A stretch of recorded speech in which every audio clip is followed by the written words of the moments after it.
A gregarious young man, just months away from his wedding day. He was always happy. All he wanted in life was to have a family, work hard, and fall in love. Has his future viciously ripped away. It was evident the young man had been bludgeoned. It hurt me so much, and I lost it. I lost it. Me volví loca. Investigators are sent down a rabbit hole of suspects. He was violently jealous. He's a significant drug dealer. It looked like that he may have been kidnapped. They were accompanying a very scared-looking Hispanic young man. Before a shocking revelation. What he was describing was more like something off of a TV show. Turns the case on its head. What he did to us changed our life forever. It was a shock to all of us. It came as an absolute surprise. He had no remorse, he had no guilt. He's a Cornelius, a small town in northern Oregon, nestled among picturesque orchards. Cornelius is a longtime farming community. It's a very kind of nice, sort of sleepy place. It's kind of a little bedroom community. It's mostly a blue-collar town, working class. The calm of Cornelius is shaken one quiet morning with the reported disappearance of 20-year-old Gonzalo Pizano Guzman. That morning, my mom saw that Gonzalo's bed was made, like no one slept there. So she obviously got all concerned. He didn't come home last night. And then my mom tells me to go to the police station with Sol to report him missing. His fiancée, Sol, and his sister, Juana, had been actively looking for him that day. That morning, the family contacted his place of employment. He had not shown up for work. The family was extremely distraught by this disappearance. He doesn't miss work without calling in. They couldn't reach him by pager or by telephone. And we're all freaking out because this is not who he is and what he does. It's so odd, it's not normal. We learned that Saul had seen Gonzalo the night before. They had visited with each other until about 9:15 that evening, and Saul reported seeing him leaving in his car alone, headed home. But he did not return home last night. To aid the detectives, Saul provides a description of what Gonzalo was wearing when she last saw him. He had on an athletic top with some numbers on it, and specifically 2 gold chains. While Juana and Saul speak with police, other family members frantically look for Gonzalo. We all went different ways in our cars, driving around just to see if we found his car. We were trying to look for anything. My dad thought, maybe he got in an accident. We were desperate. We just wanted a clue. Around 4 or 5 o'clock in the afternoon, we all started feeling like, okay, something's wrong now. On the outskirts of town, Gonzalo's father makes a disturbing discovery. My dad spotted the car in an empty field. When he saw the car, the white car, he knew right away that was Gonzalo's car. He found the car burned up. He rushed to the car, opened up the car, and didn't find any body. So once that happened, it was just nuts. Where is he at? Did he get kidnapped? Is he dead? It was even worse. Detectives arrive and search for signs of what happened to Gonzalo. The car was totally destroyed by fire. It appeared that the car had been heavily doused with accelerant, probably gasoline.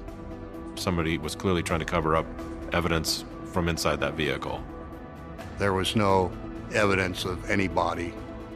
There were zip ties found near the car. As far as the scene was concerned, it yielded minimal clues. As the car had been burned completely, the chances of DNA or blood or fingerprints were greatly reduced. Later that afternoon, another chilling discovery is made, just 11 miles away. A citizen had seen something that looked like a dead body in the ditch on her road. The body was found about a 15-20-minute drive from where the burned car was. This young man matched both the physical description, the clothing, and the jewelry. At this point, there was no doubt that this was Gonzalo. It was clearly a homicide. There was evidence of bullet wounds on the body and what appeared to be repeated knife blows to the heart We also discovered some injuries to the back of the head, and it was evident the young man had been bludgeoned. It was apparent that he died a violent death. We felt almost immediately that this was very personal in nature. There was no phone and there was no wallet at the scene, but he still had his jewelry with him, which were gold. So the thought of this being a robbery was off the table pretty quickly. There was another motive here. There were zip ties found near the body, and they matched the zip ties from the scene of the car. One of the things that went through my head was, had someone brought zip ties to restrain Gonzalo? We also located 4 spent casings from a .40 caliber semi-automatic pistol. After finishing up at the crime scene, police are faced with the difficult task of delivering the devastating news to Gonzalo's family. The police came early in the morning. I opened the door and they told me, "We found your brother, but unfortunately he's dead." I was in shock. Grité. Me volví loca. Y yo gritaba. Y gritaba y gritaba. I heard my mom screaming. It was something I never want to hear again. It's not even a scream. It's a pain so deep that only moms know what that is. I found out that he was murdered. And I lost it. I lost it. Era gritar, llorar. Algo tan fuerte que todavía de mi mente no se ha acabado. To know that such an amazing person was taken away, he didn't deserve to die that way. Bottom line is, I don't have my brother anymore. Born in Mexico in 1979, Gonzalo had a playful spirit. He loved to dance, he loved music, always a smile, always caring, and always joking around with people. Gonzalo era un muchacho alegre y llegaba, me abrazaba y siempre quería bailar conmigo. When the family moved to the United States in 1989, outgoing Gonzalo settled in quickly.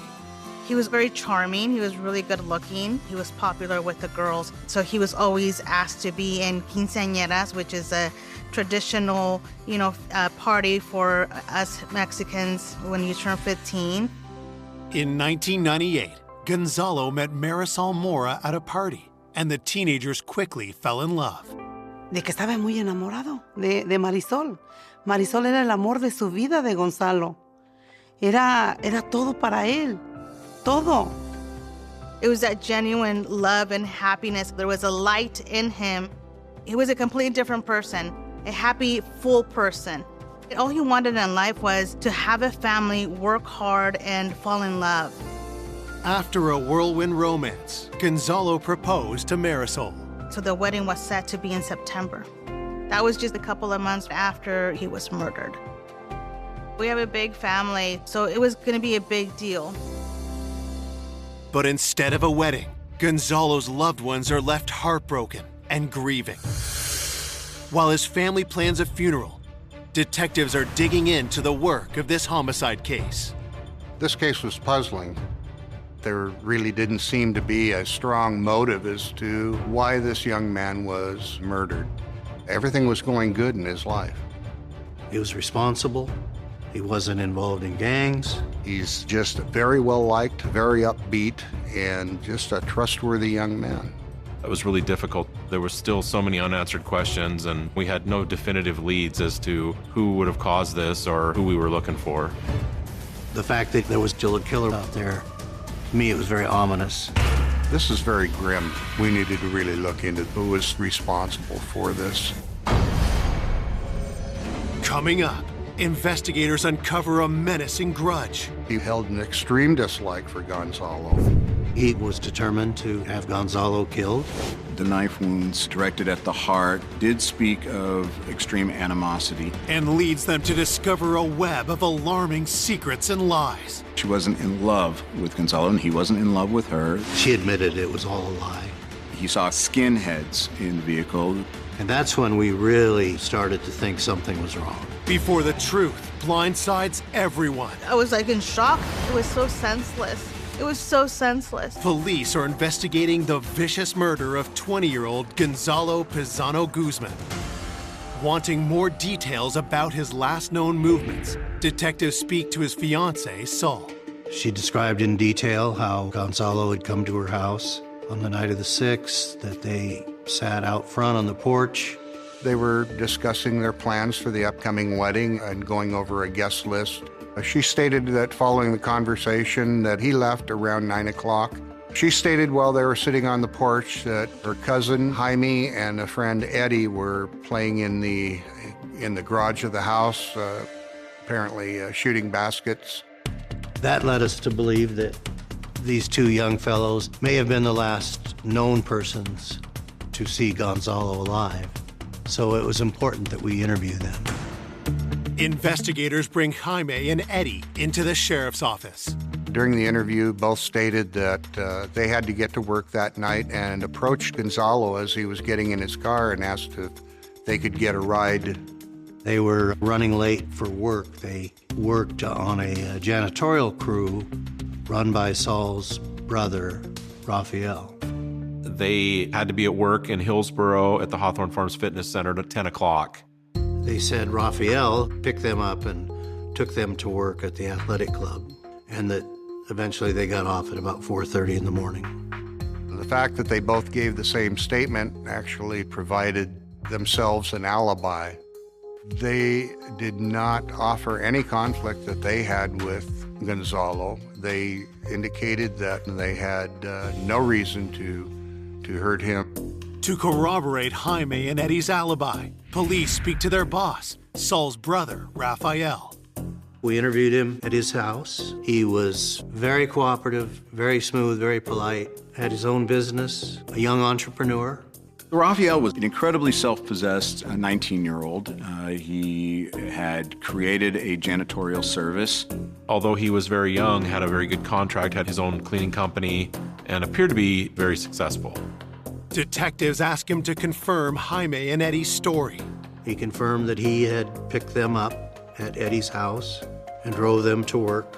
He confirmed their story that they had worked cleaning the health club that night. He said that he was at the athletic club until about 4 in the morning.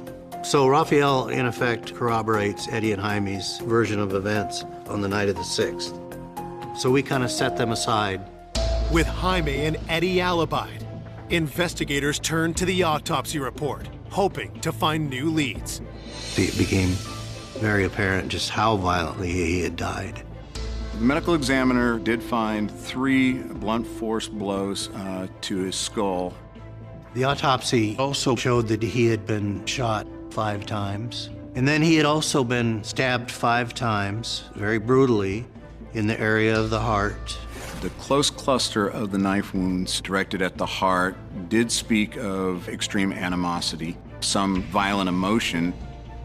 The gunshot wounds made it appear that his hands were up in a defensive gesture.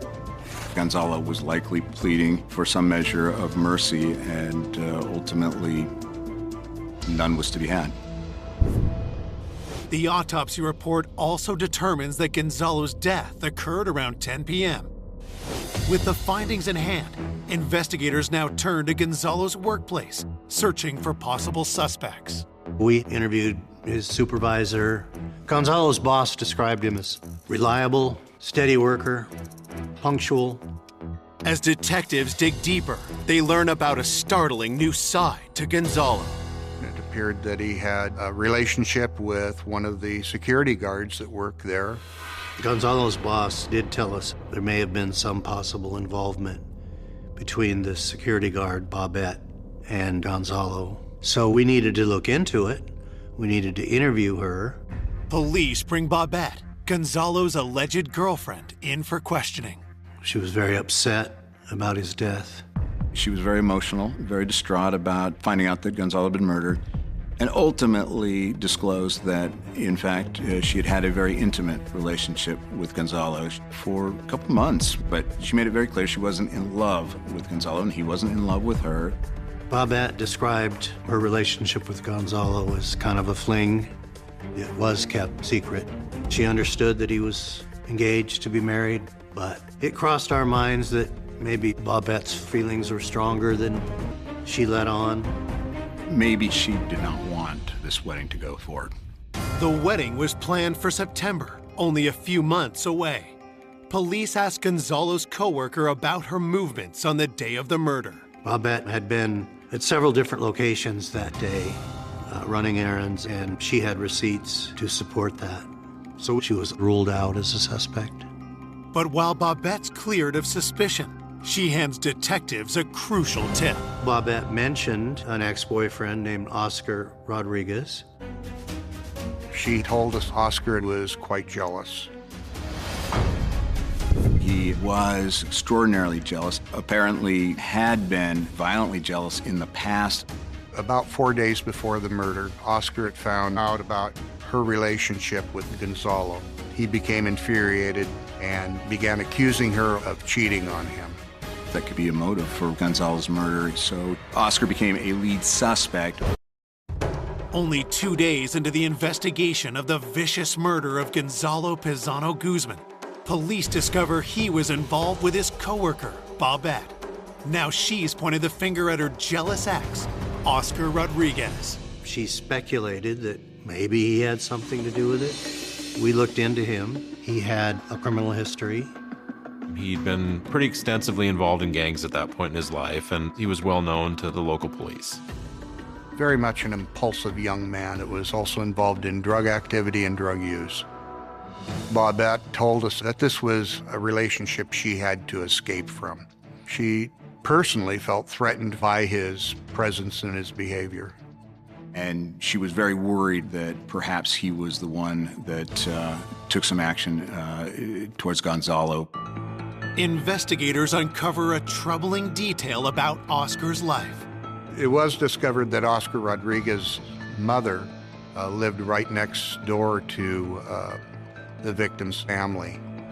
The investigation kind of perked up as far as focusing in on Oscar, given the fact that he had such access to Gonzalo. Detective suspicion grows further when they speak to Oscar himself. When Oscar Rodriguez was interviewed, he lied to us and told us he had not had any contact at all with Bobette and didn't really know anything about what was going on. When we started to confront him that this was in contradiction to the information that we had from Bobette, he became furious, started yelling at us, "You don't trust me." He stated he had no claims to continue any relationship with Bobette, and he wanted to wash his hands of this entire investigation. Because of his nature, he just drew suspicion upon himself. He was asked if he'd take a polygraph to show that he didn't have anything to do with Gonzalo's murder. He became very volatile and immediately demanded to end the interview. And actually stormed out of the interview. With Oscar not cooperating, detectives investigate his whereabouts during the time of the murder. During this time frame, Oscar Rodriguez was actually serving a sentence in the Restitution Center. The Restitution Center is a work-release facility for low to mid-level offenders, where Oscar could get passes to go out and find work. So the question was, did Oscar have a pass at the date and time of the murder? Was it possible that he wasn't in the Restitution Center? He is on a strict timeline. He had to check in, check out. It's a secure facility. The building is locked. There are alarms on all the doors and windows. At the Restitution Center, there is a lockdown period at night until early in the morning. After the records were examined, it was positively concluded that he was in the Restitution Center at the time Gonzalo was killed. It was impossible for him to have been involved in the actual homicide. And ultimately, he was ruled out as a suspect. It's been a week since the murder, and the investigation is no closer to finding a suspect. Meanwhile, the family prepares to bury their beloved Gonzalo. It was really hard on everybody. My mom decided she wanted to take him to Mexico. He was buried over there, and we all stayed for a while trying to grieve together as a family and process what had just happened to our family. My mom was just devastated. It hurt me so much to lose Gonzalo. I was grieving deeply. I was in denial. I was in my own world. And I don't even know how I got by. While the family grieves in Mexico, the community of Cornelius is feeling on edge. There wasn't a quick arrest within a couple days or a week. This caused concern in the community because no one knew who did it. Searching for new leads, detectives turn to the public. We decided to put out a reward for information, and the idea was to get people to come forward if they knew anything and let them know that we're a little bit frustrated with where this investigation is going. We need public help. Nearly 2 weeks after Gonzalo's murder, police get a tip that sends the investigation in a whole new direction. We got a call from an employee of the SB gas station. His name was Ryan Petty. He claimed that he had seen some graffiti written in the bathroom of the gas station. And the graffiti said, "Gonzalo Guzman, 12th Street Gang, please help, call the police." And once he heard about the reward, he put Gonzalo with that name Gonzalo and recognized it must be the same victim who had left that cry for help on the wall. Detectives rush to the gas station to interview Ryan. While interviewing him, he divulges a shocking revelation. So what called his attention to the bathroom was shortly before he saw a car pull up, a white Monte Carlo, that had, in his words, skinheads in the vehicle. One of them allegedly had a swastika tattooed on his body. They were accompanying a very scared-looking Hispanic young man. He stated that it looked like that Gonzalo may have been kidnapped. That was significant in the fact that we felt this was a big break that came in the case. Guzman was found brutally murdered. A gas station attendant named Ryan Petty has told police he saw Gonzalo with 3 suspicious men the night he was killed. He described a carload of skinheads that had drove up and a young man in the back seat who appeared frightened, and they escorted him into the men's restroom for a short period of time. He said that ultimately out of the bathroom, the Hispanic individual came out and they hustled him back into the car and drove away. So Ryan Petty reported that when he went into the bathroom after an individual left it, he saw written on the wall, "Gonzalo Guzman, help, 12th Street Gang, call police." But as detectives dig into Ryan's story, some details don't add up. Had it been Gonzalo who had gone into that bathroom afraid for his life and put his name on the wall, he never would have written his name as Gonzalo Guzman. We knew that was incorrect. He would not sign his name in that nature. That was the maternal name. He would have used the paternal name. Guzman is his mother's name. He would have written his name as Gonzalo Pazano. Pazano is his father's name. And so right away this was suspicious. And just the whole nature of what he was describing was more like something off of a TV show.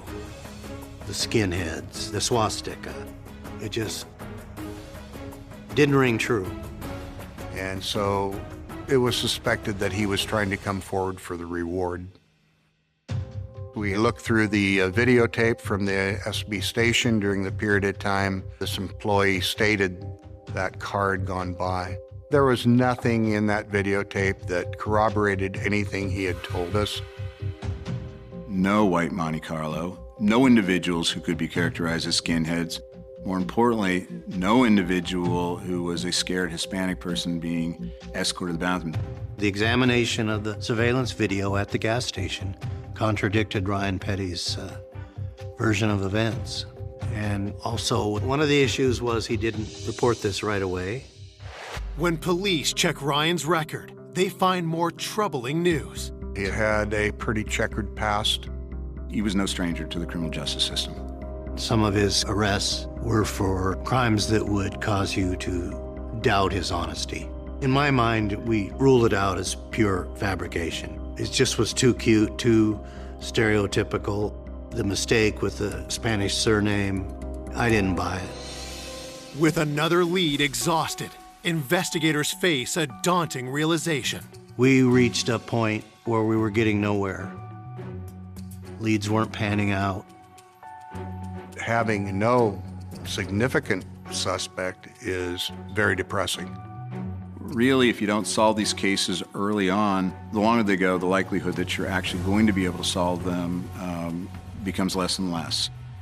In cases like this where we're not getting anywhere, especially on a homicide, we took this very personal. Up to that point, this team had not had an unresolved homicide. The lack of progress also adds to the pain suffered by Gonzalo's family. It was very hard. It was very painful to come back from Mexico and there was no arrest yet.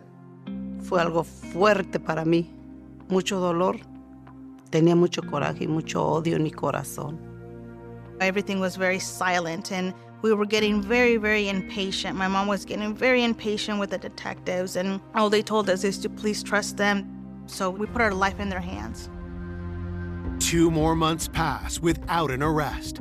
With the case at a standstill, detectives review the entire investigation for something they may have missed.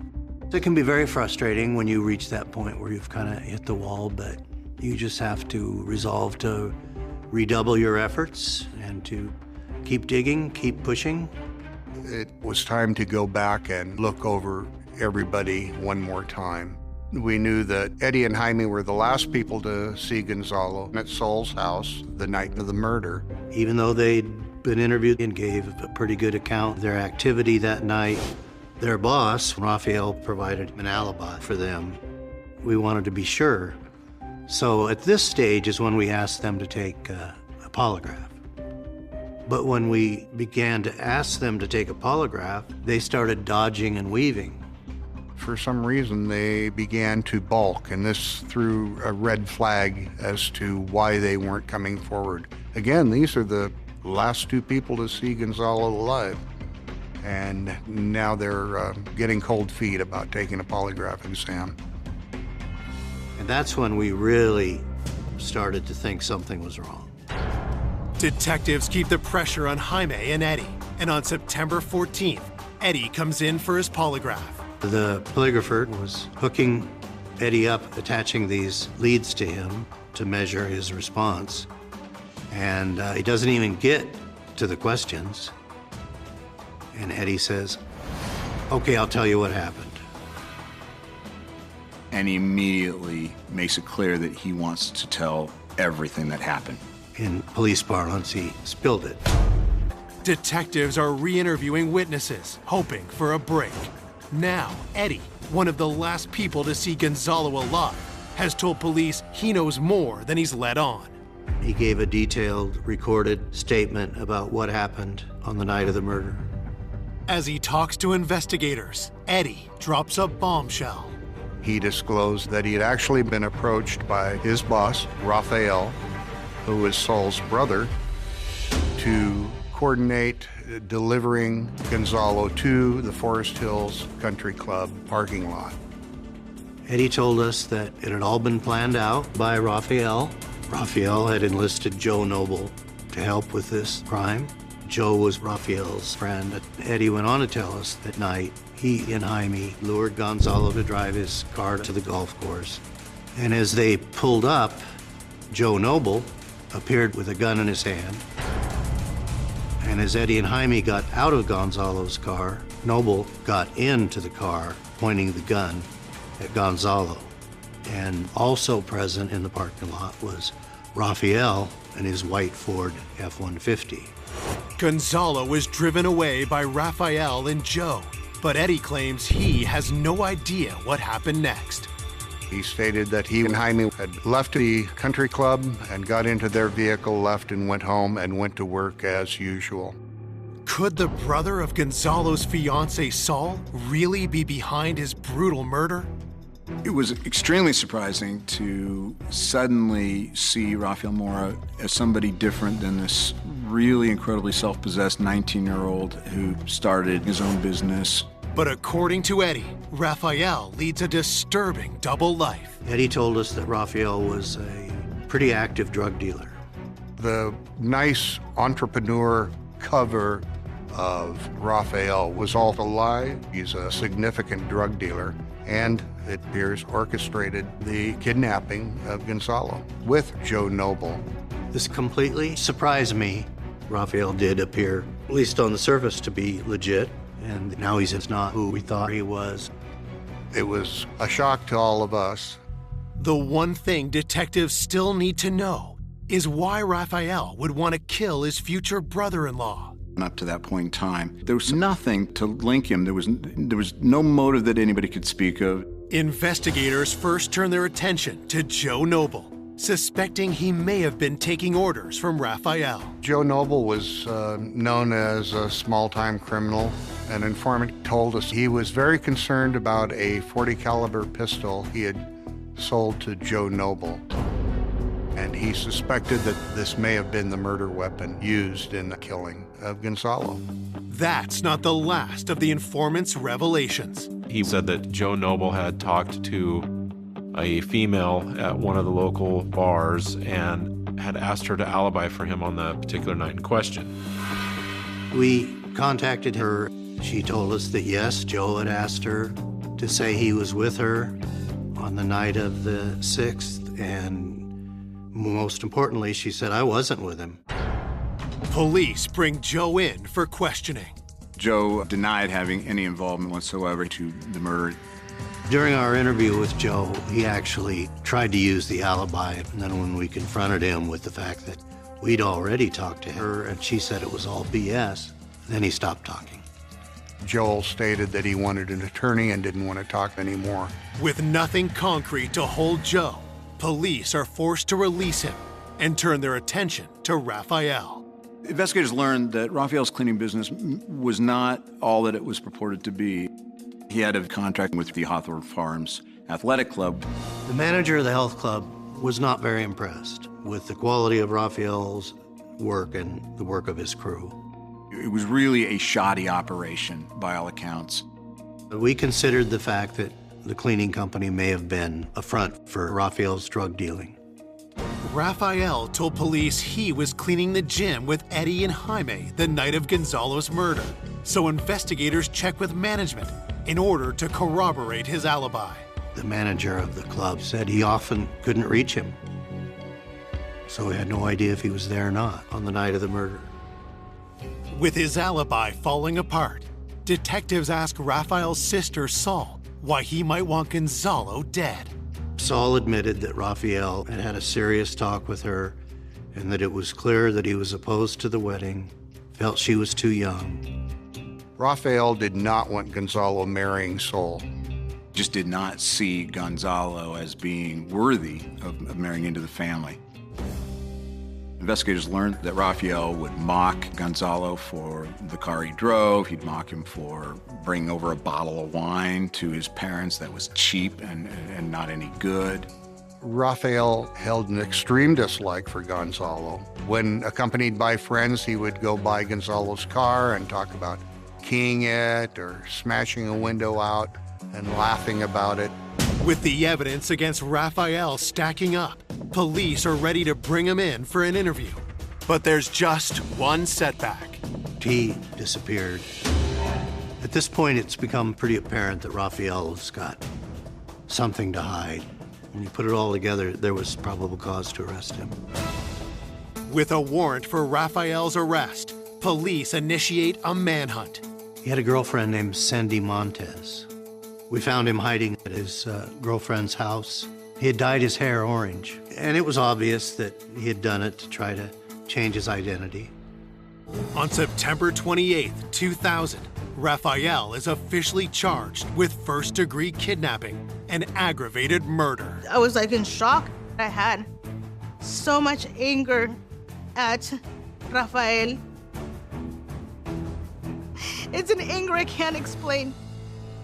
Just when police believe they have their man, the investigation takes another shocking turn. We had Raphael in custody when his girlfriend showed up with evidence stating that there's no way he could have been at the murder scene. This raised some obvious concerns. Could it be possible that Raphael was not involved in Gonzalo's murder? It came as an absolute surprise. Rafael Mora in the death of his sister's fiancé, Gonzalo Pizano Guzman. But now, Raphael's girlfriend, Cindy, claims she has an alibi for him on the night of the murder. Cindy produced a receipt from a auto detailing place that purported to have dropped off Raphael's vehicle the night of the murder, and that Raphael was there and signed for it. It was presented as a solid piece of evidence that Raphael was working at the athletic club the night in question, and they had the receipt to prove it. And an individual named Cassandra, who owned the company, had signed off and was going to be an alibi witness. Checking the validity of the receipt, police interview Cassandra, who admits to being a friend of Raphael. With a little bit of prodding by the investigators, she finally admitted that, in fact, the receipt was fake. She confessed it was all a lie, orchestrated by Raphael. It was something that she dummied up because Raphael had asked her to. With Raphael's alibi discredited, investigators turn up the heat on co-conspirator Joe Noble. He told the officers that he hadn't been completely honest. He admitted that he was at the parking lot at the golf course. He was there when the car was burned. He admits the kidnap. He admits to pistol whipping the victim. He said that it was Raphael ordering him to do that. They then picked up Gonzalo, put him in the back of a Ford white pickup truck. And then Raphael drove Joe home with the victim knocked out in the back of the truck. But when he last saw Gonzalo, albeit knocked out, was still alive. And then supposedly Raphael would have then driven back out to Hag Lake and killed Gonzalo. Detectives have a hard time believing Joe was not there when Gonzalo was finally killed, but have no proof. We had no physical evidence that we could link them to the crime, and it was frustrating. Desperate, investigators obtain security footage from businesses along the route they believe Raphael and Joe would have taken to and from the murder. Something on one of the tapes grabs their attention. We saw Raphael's pickup pull into the gas station to get gas. And lo and behold, there's Joseph Noble getting out of the white Ford and going into the gas station. And the timing of the gas station surveillance footage indicated that would have been probably shortly after the murder.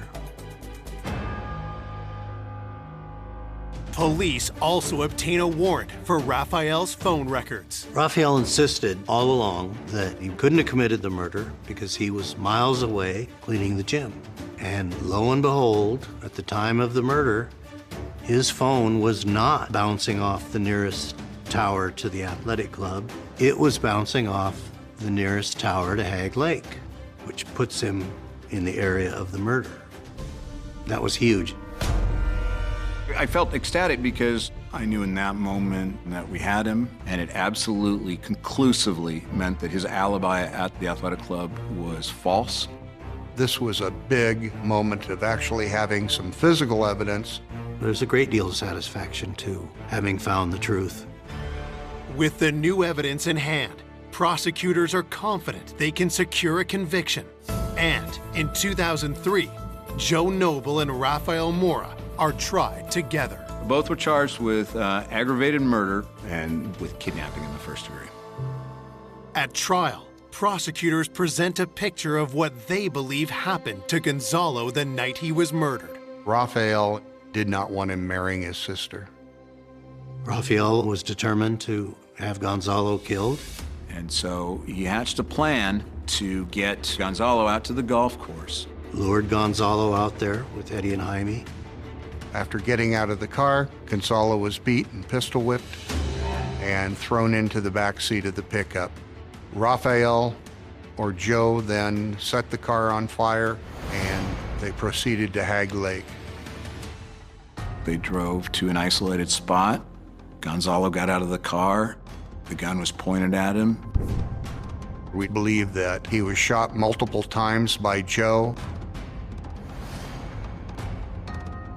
and that Rafael was the one that wanted to get the final word in and stabbed him multiple times in the heart. On the stand, a witness reveals Rafael bragged to him about the murder. That Gonzalo was begging for his life, that Gonzalo was promising that he would stop the relationship with Saul, that he would move to Mexico. Mató a mi hijo de esa manera tan cruel. Gonzalo no se merecía esa muerte tan fuerte, nada más para que no se casara con Marisol. No one deserves to be killed that way. No one. It was so senseless. It was so senseless. On April 28, 2003, the jury finds Rafael and Joe guilty of Gonzalo's murder. Joe was sentenced to life with a possibility of parole after 25 years. Rafael was sentenced to straight life, no possibility of parole.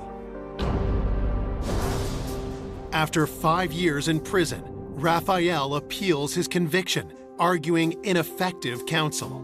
The judge decided that this case should go back to trial, which was a shock to all of us. Ultimately, a decision was made to allow Rafael to plead to manslaughter in the first degree. Rafael's sentence is reduced to 25 years and 10 months. With time served, he will be eligible for early release in 2024. He had no remorse. He had no guilt. He's a monster. What he did to us changed our life forever. He destroyed us. Even after everything they've endured, Gonzalo's family remains inspired by his memory. Yo lloré por muchos años, mucho tiempo, y un día yo lo soñé. Yo estoy bien, Mada. No llores por mí. Yo estoy muy bien. Y yo lo miré riéndose y me dijo que ya no llorara por él, que él estaba bien, que él estaba bien. Media laughed up what the Boulder Police Department wanted to tell us. All of us that wanted to pursue the intruder were being removed from the case. And he just said, I have a name, I want you to write it down. And I did, and he said, that's where you start. All but one person on that list is innocent. Then you got your killer.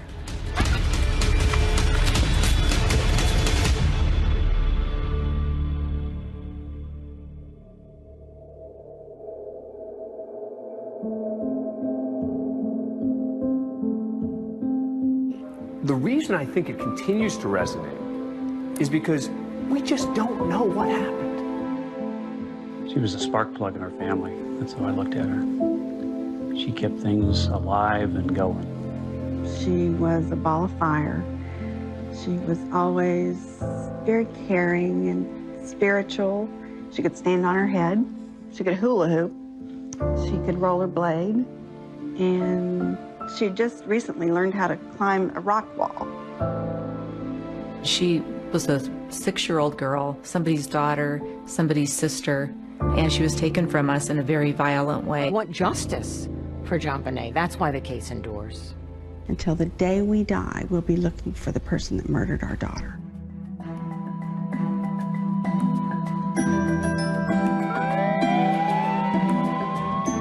In 1996, a little girl named JonBenet Ramsey was 6 years old.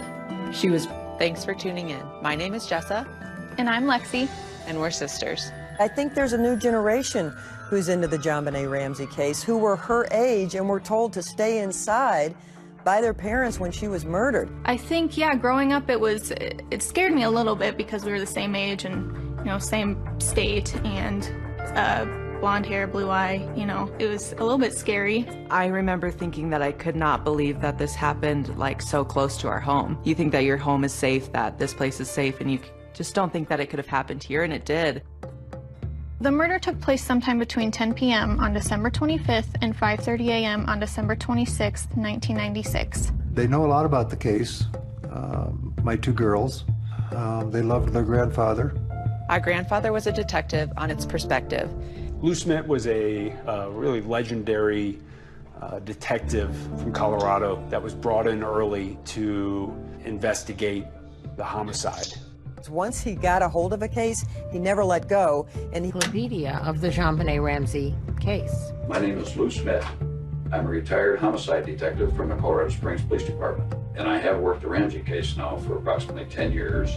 What I'm going to do today is to just show a presentation that was made back in 1998. He had a history of closing cases. He had a 90% success rate. He advocated for the victim and stood in their shoes. So that's why we've chosen The Victim's Shoes as our podcast name. This really meant something to him, and he really felt he needed to find the killer of this little girl, and he needed to do that for JonBenet. And first and foremost, we wanted to continue our grandpa's legacy. That was one thing he asked for before he died. He wants the case to remain alive.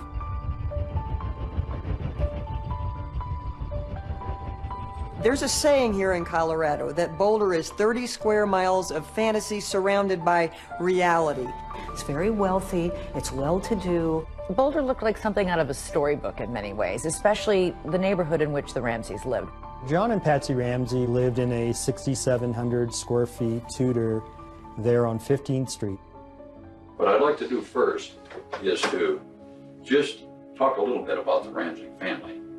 John Ramsey had interest in sailing and flying. Patsy Ramsey was the mother. John and Patsy Ramsey had 2 children together. Their firstborn was Burke, 9 years old, and JonBenet, 6.5, in kindergarten. I'm a daughter. I'm a sister. I'm a friend. I'm a wife and a mother. John used to tell people that I invested in futures, the futures of my children. That's how I usually answer my occupation. My name is John Angel Ramsey. JonBenet's half-brother. JonBenet would go around and ask everybody how their day was and what they did, and he was just an energetic and fun kid. By all accounts, they were a happy couple. Patsy was a high society woman from Atlanta. John was a smart guy who had just been nominated or voted as Entrepreneur of the Year. Patsy Ramsey was a stylish woman. She was a former beauty queen, Miss West Virginia.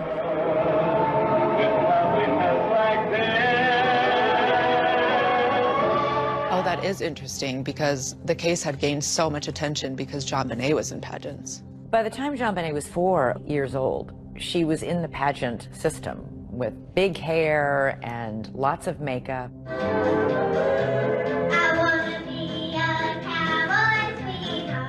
I think it starts with the video of JonBenet. It starts with the fact that you have this beauty pageant video of a 6-year-old. That is where this starts, is people start saying, what's that about? How could that have played in? I think it also touches on parents who have young kids, like, could this happen to me? I really believe that if we hadn't seen the beauty pageant photos of JonBenet Ramsey, it might have just gone. We saw the beauty pageant pictures. Hello, I'm Patsy Ramsey. This is JonBenet. She's 4, Burke is 7. Well, Christmas seemed to be kind of a crescendo for our family. It just became this moment that we all look forward to, and it's a day of peace and quiet. Christmas was Patsy's favorite time, and she really went all out. She had a Christmas tree for every room, and every tree had a theme. The windows were done with garland, the staircases had garland, there were red ribbons everywhere. Everything was about entertaining, and she loved people. She loved to make people feel good. And from all of us at our house to everyone at your house, Merry Christmas and the happiest of New Year's. There was plenty to celebrate in the Ramsey home. Patsy Ramsey had recently been declared clear of this ovarian cancer that she had battled. And that was a huge relief to come back from stage 4 cancer. Plenty to celebrate that Christmas. So on Christmas Day, the Ramsey family opened presents at their home that morning. Patsy made pancakes, JonBenet rode her bike around on the patio, and both JonBenet and Burke had friends over to play that morning. The kids went outside to play with their friends with their new presents. They were going to a friend's house for dinner that night. We were going to leave early the next morning for a trip to our summer cottage in Michigan. It was going to be the first time we'd gotten all of our family together in Michigan for kind of a post-Christmas celebration. So we came home, went to bed. JonBenet was asleep when we arrived home. We took her to bed, got Burke to bed, set the alarm, and went to sleep. The next morning, Patsy was up first. You get up, you're dressed. What happens? I went down our steps from our bedroom to the second floor. Then I started walking down the spiral staircase. And as I came to the bottom of the stairs, there were 3 pages neatly laid across one of the runs of the stairway. She picked up the note and she started to read it. I just remember when I read, "We have your daughter," it just, this overwhelming fear. And then? And then I just screamed for John, screamed. We have a kidnapping. Hurry, please. Explain to me what's going on. What's your name? Are you Patsy Ramsey? I'm the mother. Oh my God!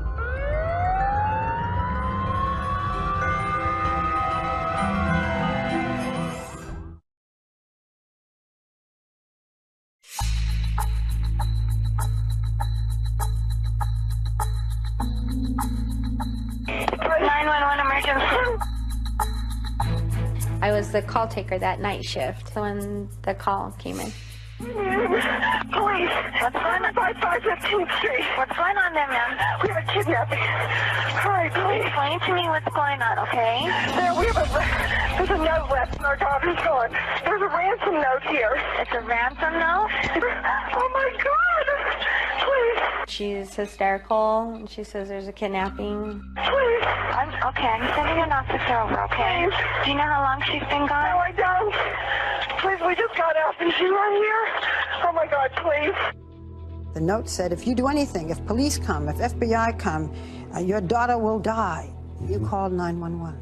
Yes, I did. I had to do something. I had to take action. And I mean, all this happened in a matter of moments. Patsy calls 911 at 5:52 a.m. and the first officer arrives at 5:55. Wow, that's fast. I know, that's really fast. More friends. She's in the hands of a madman. My phone rang. Pam, they've got her. What do you mean they've got her? They've kidnapped JonBenet. She's gone. What was the atmosphere like as you sat and waited? Well, it was awful. First of all, we didn't know whether the kidnapper was going to call that day because the note said, "I will call you tomorrow. Get plenty of rest." I was deathly afraid that tomorrow was in fact the 27th. You lose all perception of time, of place. You've just been dealt a horrible, crushing blow.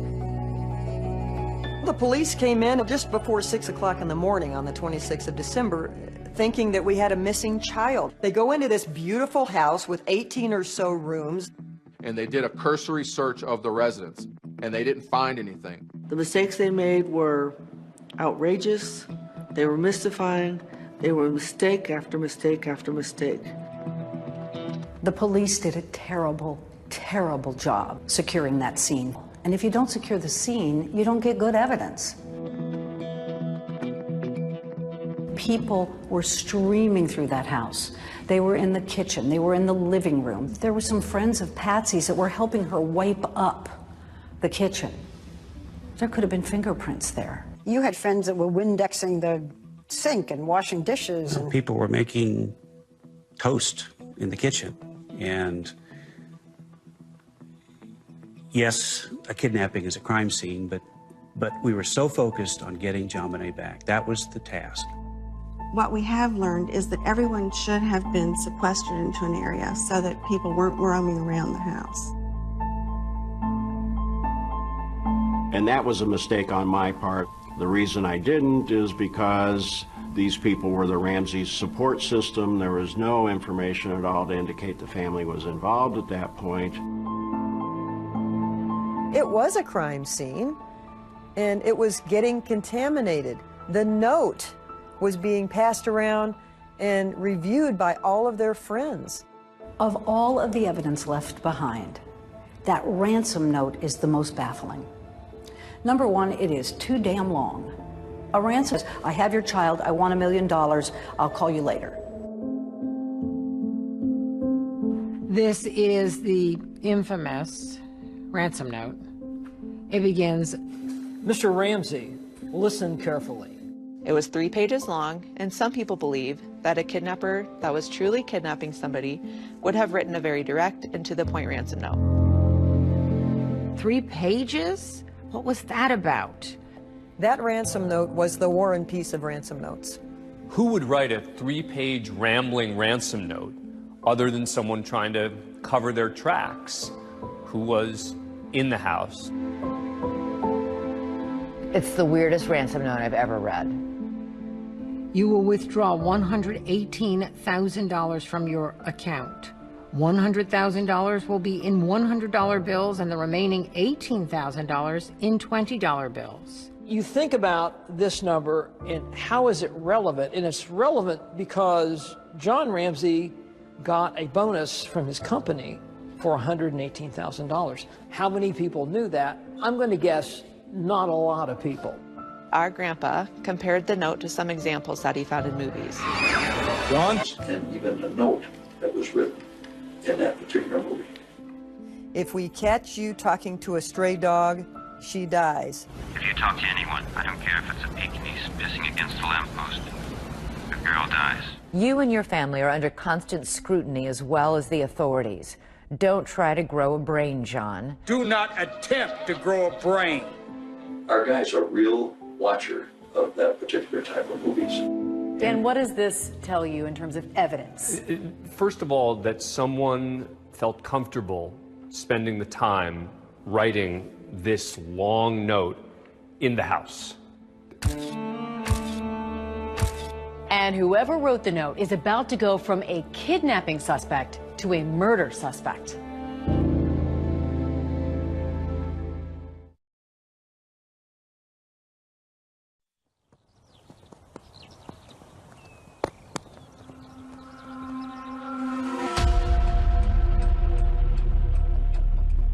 The ransom note had indicated there would be a call between 8 and 10 a.m. And the police had prepped me on how to respond in a phone call, and very important is you hear John Benet's voice. Police officers were leaving at 9:30 and 9:45 before that time period of the phone call had even expired. One lone detective was left on the scene. Detective Linda Arndt is left behind in the house with John and Patsy Ramsey. She didn't have extensive homicide experience managing a kidnapping and what was about to unfold. This was likely pretty overwhelming for one lone police officer. Everyone is cleared but the family friends, victim advocates, and the detective. So nobody was cleared. Yeah, that doesn't make sense to me because everyone should be cleared from the scene. The house is full of people. And so this is a crime scene that is now being destroyed piece by piece. I was praying. Linda Arndt had said to me, we're hopeful that the kidnappers will just drop John Benet off someplace. And I kept looking out the window, clutching this cross and just imagining that she was going to come running down the street. They're waiting for a telephone call from the kidnapper. What's going to happen next?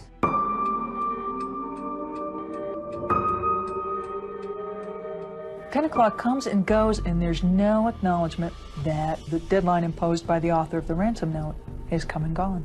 Nobody seemed to mark it or freak out about it.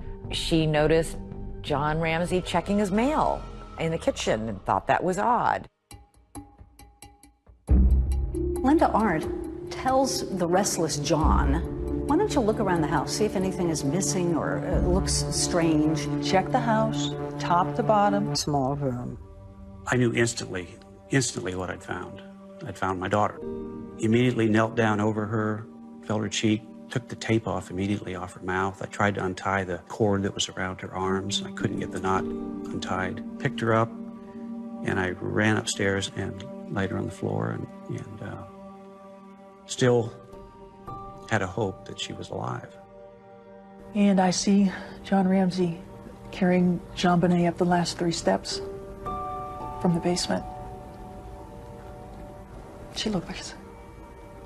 And John leaned down opposite, and he asked if she was dead. And I said, yes, she's dead. And as we looked at each other, I remember, and I wore a shoulder holster, tucking my gun right next to me and consciously counting, I've got 18 bullets. Why did you do that? Because I didn't know if we'd all be alive when people showed up.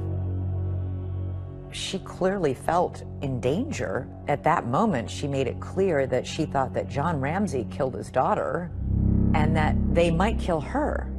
It was shocking to me that she would think that. How is it that you have all these cops searching a home and nobody finds the body, but you asked John Ramsey to go look for things out of the ordinary, and he finds his daughter in a room that had never been opened by anybody in law enforcement? That's crazy. He lays her on the living room floor where just a few minutes before, friends and neighbors have been walking and, you know, bringing in fibers and whatever to contaminate the scene.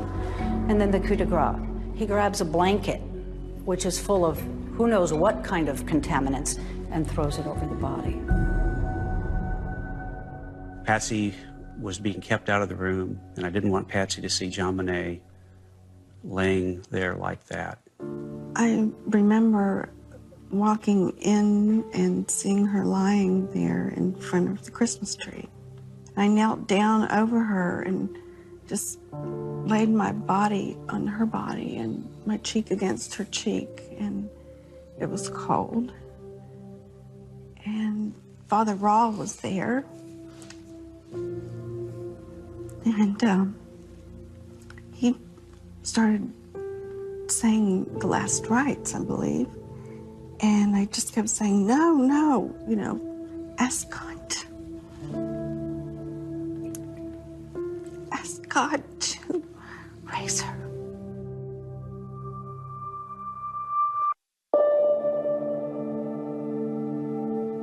So the kidnapping of JonBenet has turned into the murder of JonBenet. The ultimate cause of death was strangulation with something called a garrote. On her neck. And that tells me she was alive when she was garroted. There were signs that JonBenet had also been sexually abused. This death was for her. A person that would do this to a 6-year-old in this fashion clearly is into sort of sadistic behavior, that they like torture to a certain extent. There was no evidence of a break-in. There was no jimmying on the front door. There were 4 people in that house, and 1 died overnight. From the very beginning, they suspected the parents. Within minutes of JonBenet's body being found, this was who they were going to go after, and that's what they did. The police are thinking, we got to talk to those parents, and we got to talk to them right now before they start getting their story straight together.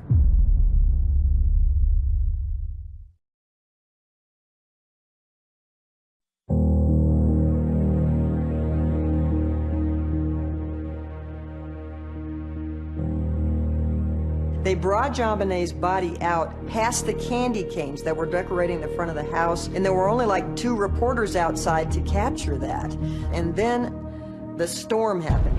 JonBenet Ramsey, the little girl in Colorado, was murdered. Beauty queen JonBenet. JonBenet's murder has frightened residents of Boulder. News outlets from around the world had descended upon Boulder and were just hiding in trees and bushes and digging through our trash, following me around town. I mean, it was war. The JonBenet Ramsey case was completely out of control. You also have to remember the O.J. Simpson case had wrapped up. The 24-hour news cycle, their content had dried up. And so along came the Ramsey family, and we fit right into that slot. JonBenet Ramsey was a precocious 6-year-old. She had been strangled to death in the basement of her own home. You have this, and then you have these videos that surface. I wanna be a cowboy sweetheart. I wanna learn to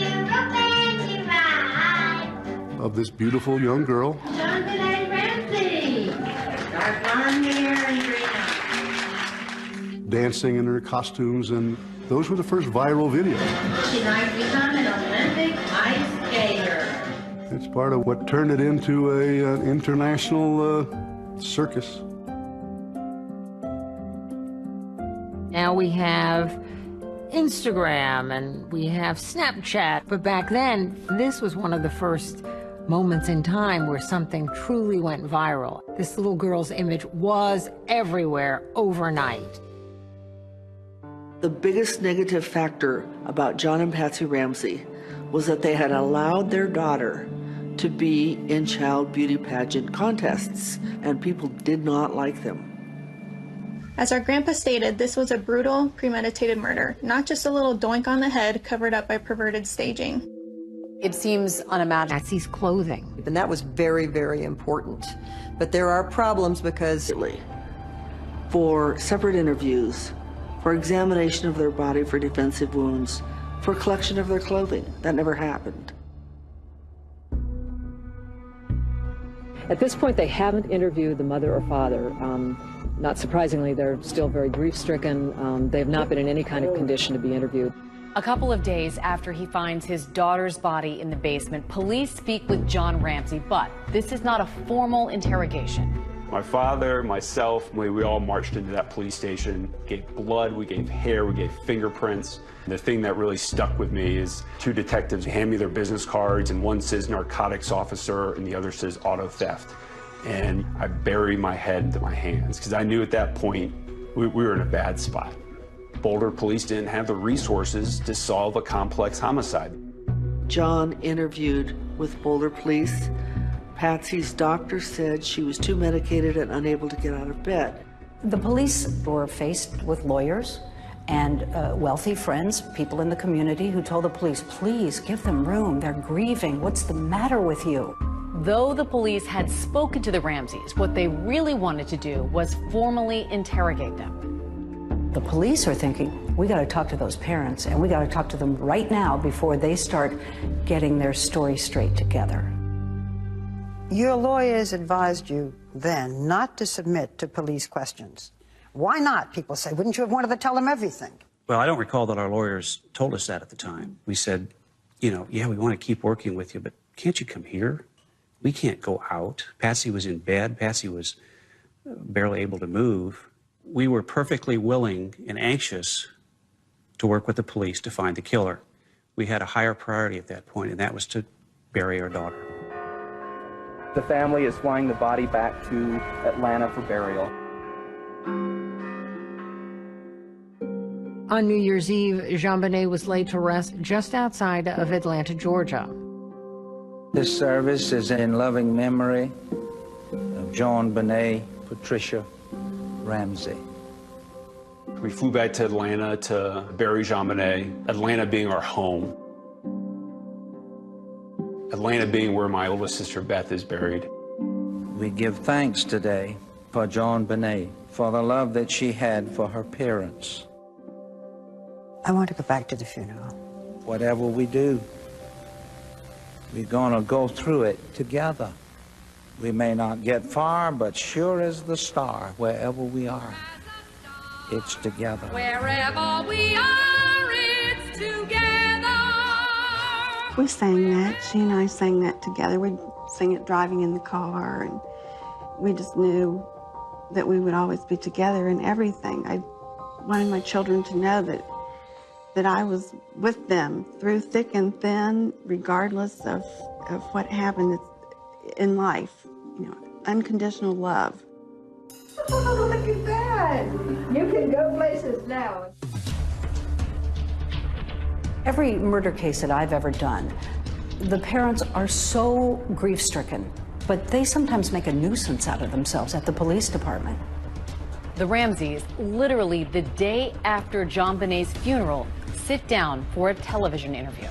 The next thing the police knew, they were on CNN.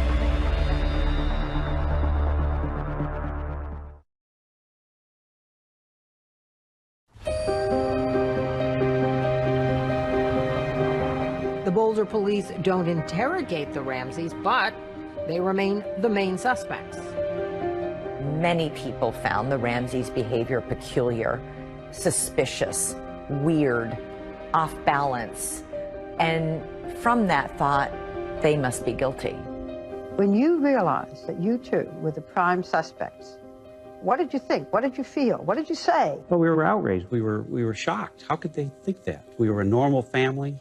I just didn't believe it. You just can't believe it. I mean, you were suffering from having lost our child. And then for someone to accuse you, it's just, you can't believe that that would happen. A lot of people said, you know, if that were me, I'd be on the steps of the police department finding the murderer of my daughter. Then they go on CNN and say they didn't do it. If anyone knows anything, please help us. We've sensed from our friends that this tragedy has touched not just ourselves and our friends, but many people. As a mother, my heart went out to this couple. And if I were a resident of Boulder, I would tell my friends to keep your babies close to you. There's someone out there. But my journalistic brain said to me, this isn't right. They should be talking to the police, not the public. Boulder Police Department wanted to tell us about what they were doing in the JonBenét Ramsey case. For the most part, the police were very tight-lipped in this thing. They didn't tell us a lot of secrets. They didn't leak a lot of information. Other than broadly, we think the mom did it. People who believe Patsy killed their daughter believe it was over a bedwetting and then staged to look like an intruder. The bedwetting theory was a big theory at the time. The bedwetting theory suggests that Patsy was angry with JonBenét and killed her because the bed was wet. I'm a cancer survivor of stage 4 cancer. When you are standing on the brink of death with a terminal illness, your priorities suddenly line up. Bedwetting is totally insignificant. I love my children. I wouldn't harm them for anything in the world. But Americans were fascinated with the possibility that the Ramseys might have done this. What happened in that house? Did she go berserk and hurt JonBenét, by accident, not on purpose certainly? Did Burke hurt her by mistake and cause her death? It was leaked by Boulder police that it was possible that Burke Ramsey's voice was on the 911 call that Patsy had made. Patsy? Patsy? The 911 operator believed that she heard an unexplained voice at the end of the 911 call. Patsy Ramsey has put the phone down, but she hasn't hung it up. And the 911 recording continues. I heard her say, okay, I've called the police, now what? And I thought, huh. And then I heard two people talking to her, and I heard a male voice respond, and then I heard a more faint voice respond. Some speculated at the time that faint voice might have been Burke, but the family denied it, saying he was asleep at the time. We asked an expert to weigh in on the call. My name is Ed Primo. I'm an audio-video forensic expert. And I was asked about what people have heard throughout the years from this 911 call. Here we go. What's your name? Are you in there with mother? Oh my God! So when Patsy is speaking to the operator, we could clearly see bright yellow and orange colors. And as I zoom in to the recording here, I can see the formants. This is a visual representation of sound. The brighter the color, the louder the volume. Patsy? The sound changes right here, the section in question where people are hearing voices. We can see some sounds, but we don't see the formants like we saw over here. So I can't rely on those being words. There's just not enough signal-to-noise ratio in order to be able to perceive what those sounds are. They could be noise, and they could be voices. I just can't, as a scientist, arrive at a reasonable conclusion. The Secret Service and the FBI also concluded that no additional conversation is audible. I think we've given way too much weight on whether or not Burke Ramsey was present when mom makes the 911 call. Abuse or neglect of their children. All the evidence shows me that up until this point, they were devoted parents. Would you get up in the middle of the night and slaughter your child? We're parents. We love our children. There's so many puzzle pieces here that just don't fit. Do you really think your daughter's murderer will be found? Yes, I do. Because the killer has never been pursued. An objective, wide investigation hasn't taken place. The parents have been focused on. That's all that's been done. It might be an unknown entity then, not one of the suspects we've all been currently talking about and dissecting. I don't think it's any of the suspects we're talking about. What we know is that just within a few mile radius of the Ramseys' home, there was approximately 38 to 40 sex offenders in that area. And the question is, have they all been completely vetted? Was it an accident? Was it intentional, premeditated? I want to say something to the person or persons that took this baby from us. The list of suspects narrows. Soon there will be no one on the list but you.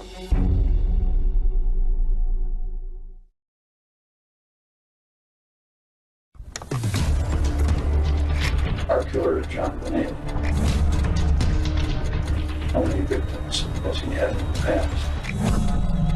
And how many victims is he going to have in the future?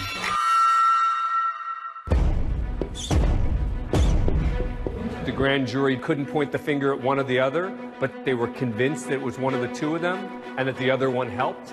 Go back to the damn drawing board.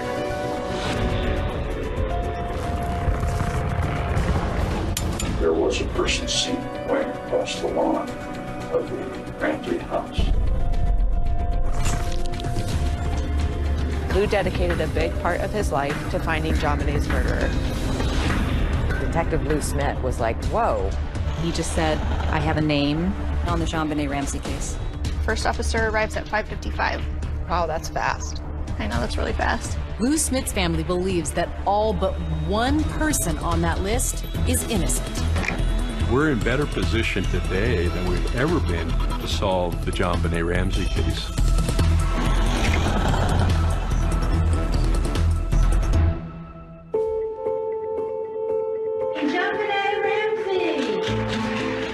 John Bonet was an entertainer. She would entertain at the drop of a hat.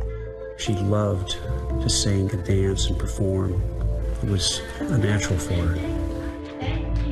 I competed with John Bonet. She had all these wonderful costumes and outfits, and she had this presence. Third runner-up, John Bonet. It wasn't really a competition to her. It was more of like, this is fun, like let's go on stage and do that. My name is John Bonet Ramsey, and I'm 5.5. What is your favorite animal at the zoo? The monkeys, because they laugh and stuff and hang around. Today, that little girl would be 30 years old. I was her age. She would be my age now. She would be pursuing her own career. She never got to grow up. She is frozen in time now.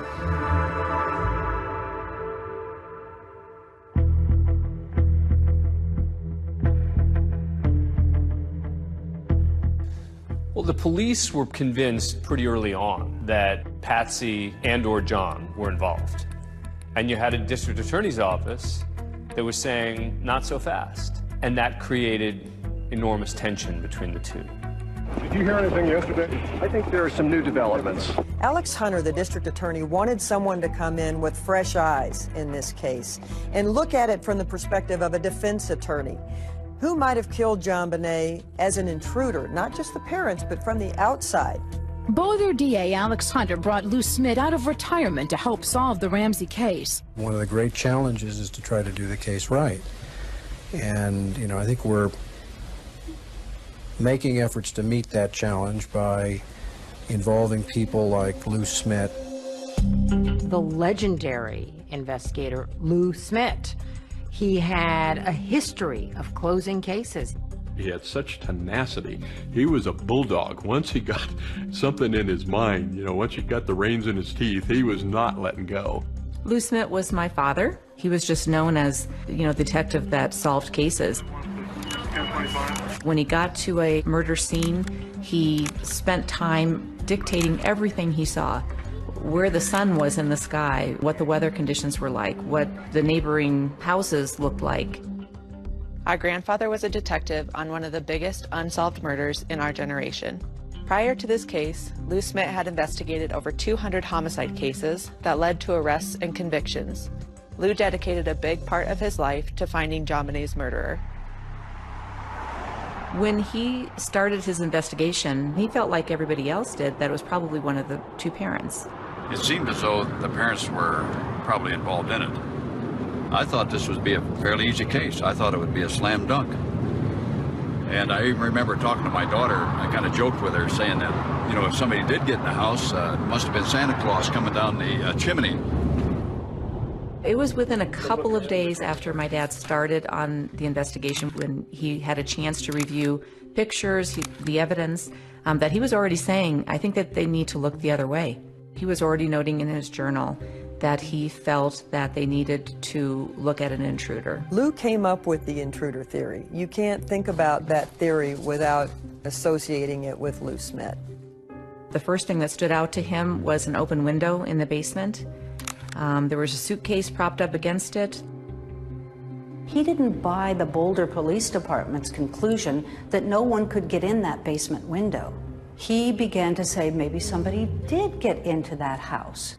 I'll show you how easily it can be done. So what did Lou Smit do? He went and climbed in the window himself with a camera rolling to prove that it could be done.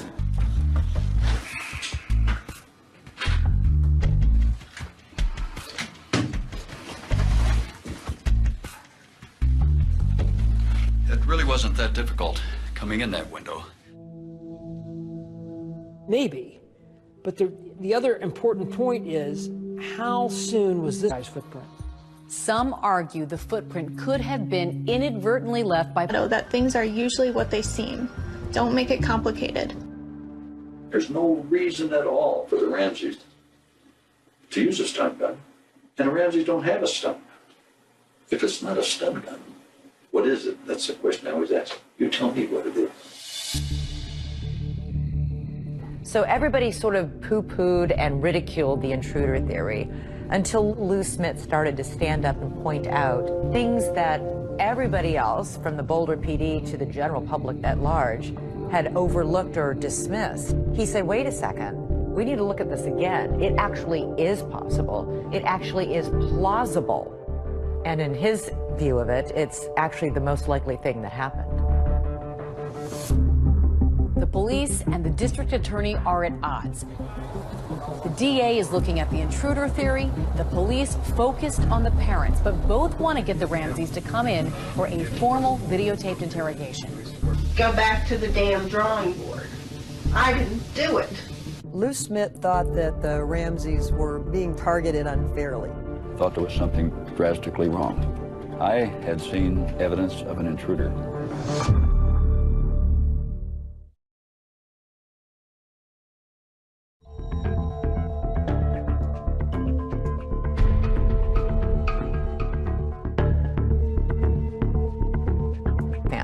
That was not something that was made public for quite a long time. They knew at the time that there was DNA in her panties, that it was mixed foreign DNA, and that it was not from Ramsey's DNA, not Patsy's, not John's, and not Burke's. Detective Lou Smit was like, whoa, while you're pouring water all over the intruder theory, you're not revealing that you have found unidentified DNA and it doesn't match anybody in the Ramsey family. Lou is just incensed that the focus is still being, well, it could be Patsy, maybe we need to get her to confess. The Ramseys had been interrogated by police 4 months after JonBenét's death. But now authorities want the Ramseys to come in again for a formal videotaped interrogation. There were months and months of negotiations. things about whether they could be videotaped. What are the questions going to be? Should the Boulder police be a part of it? Because the Ramseys said, we don't trust the police. We don't want them there. Ultimately, the interrogation took place at a different police department.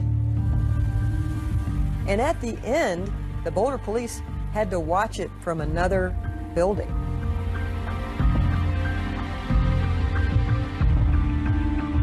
The Ramseys finally sit down with the police for a videotaped interrogation in June 1998, a year and a half after JonBenét's murder.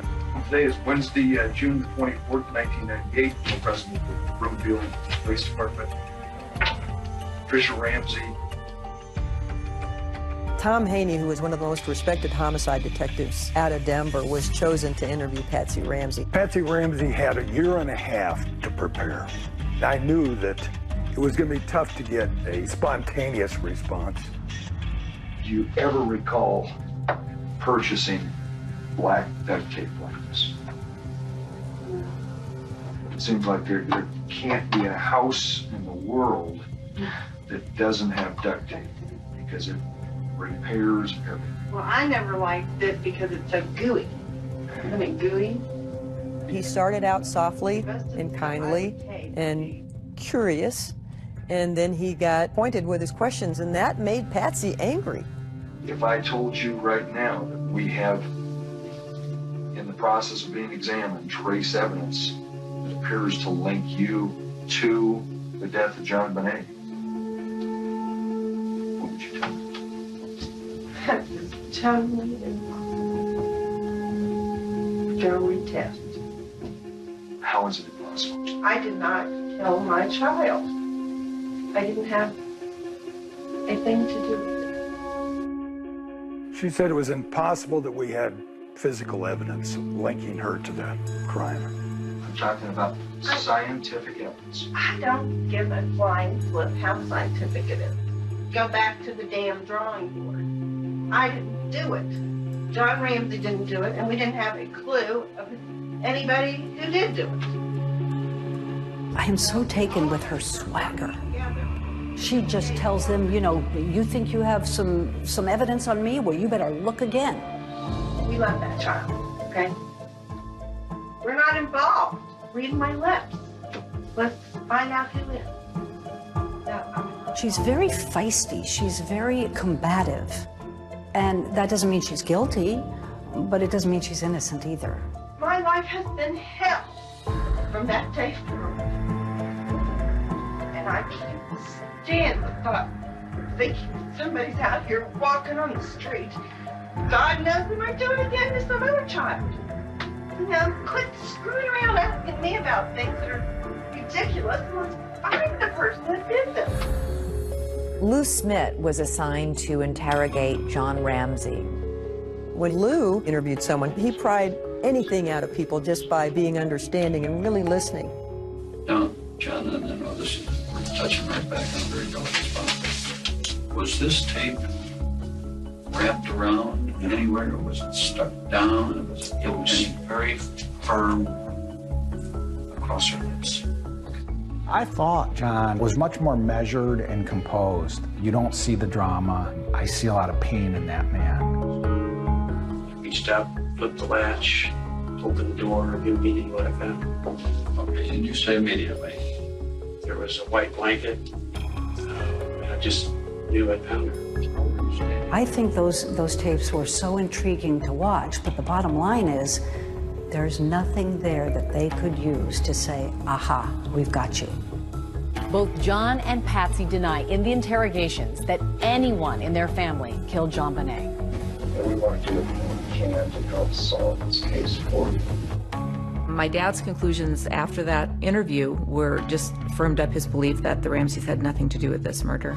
I'm not saying parents don't kill their kid. Parents do kill their children. So, what they're trying to say, Patsy, is their actions before, during, and after are all consistent with innocent people. You didn't do it. My dad started getting frustrated as time went on because he felt that the case against the Ramseys was being slanted where no other evidence was coming in. I thought there was something drastically wrong and that there was a gross injustice in this case. I had seen evidence of an intruder in the house that night. Lou Smith thought that the Ramseys were being targeted unfairly, and he didn't believe the police were listening to him. Smith so strongly disagrees with the prosecutor's focus on the Ramseys that he is resigning from the case, saying, "The case tells me John and Patsy Ramsey did not kill their daughter." He wrote a letter to Alex Hunter telling them that he couldn't be a part of the persecution of these people, is how he termed it. He wrote, "I intend to stand with this family and somehow help them through this and find the killer of their daughter." My dad may have resigned from the district attorney's office, but he never stopped work on the case. He walked in John Bonet's shoes, and he owed it to her, he felt, to continue his investigation. One thing Lou Smith fought to do was tell a grand jury his side of the story, the intruder theory.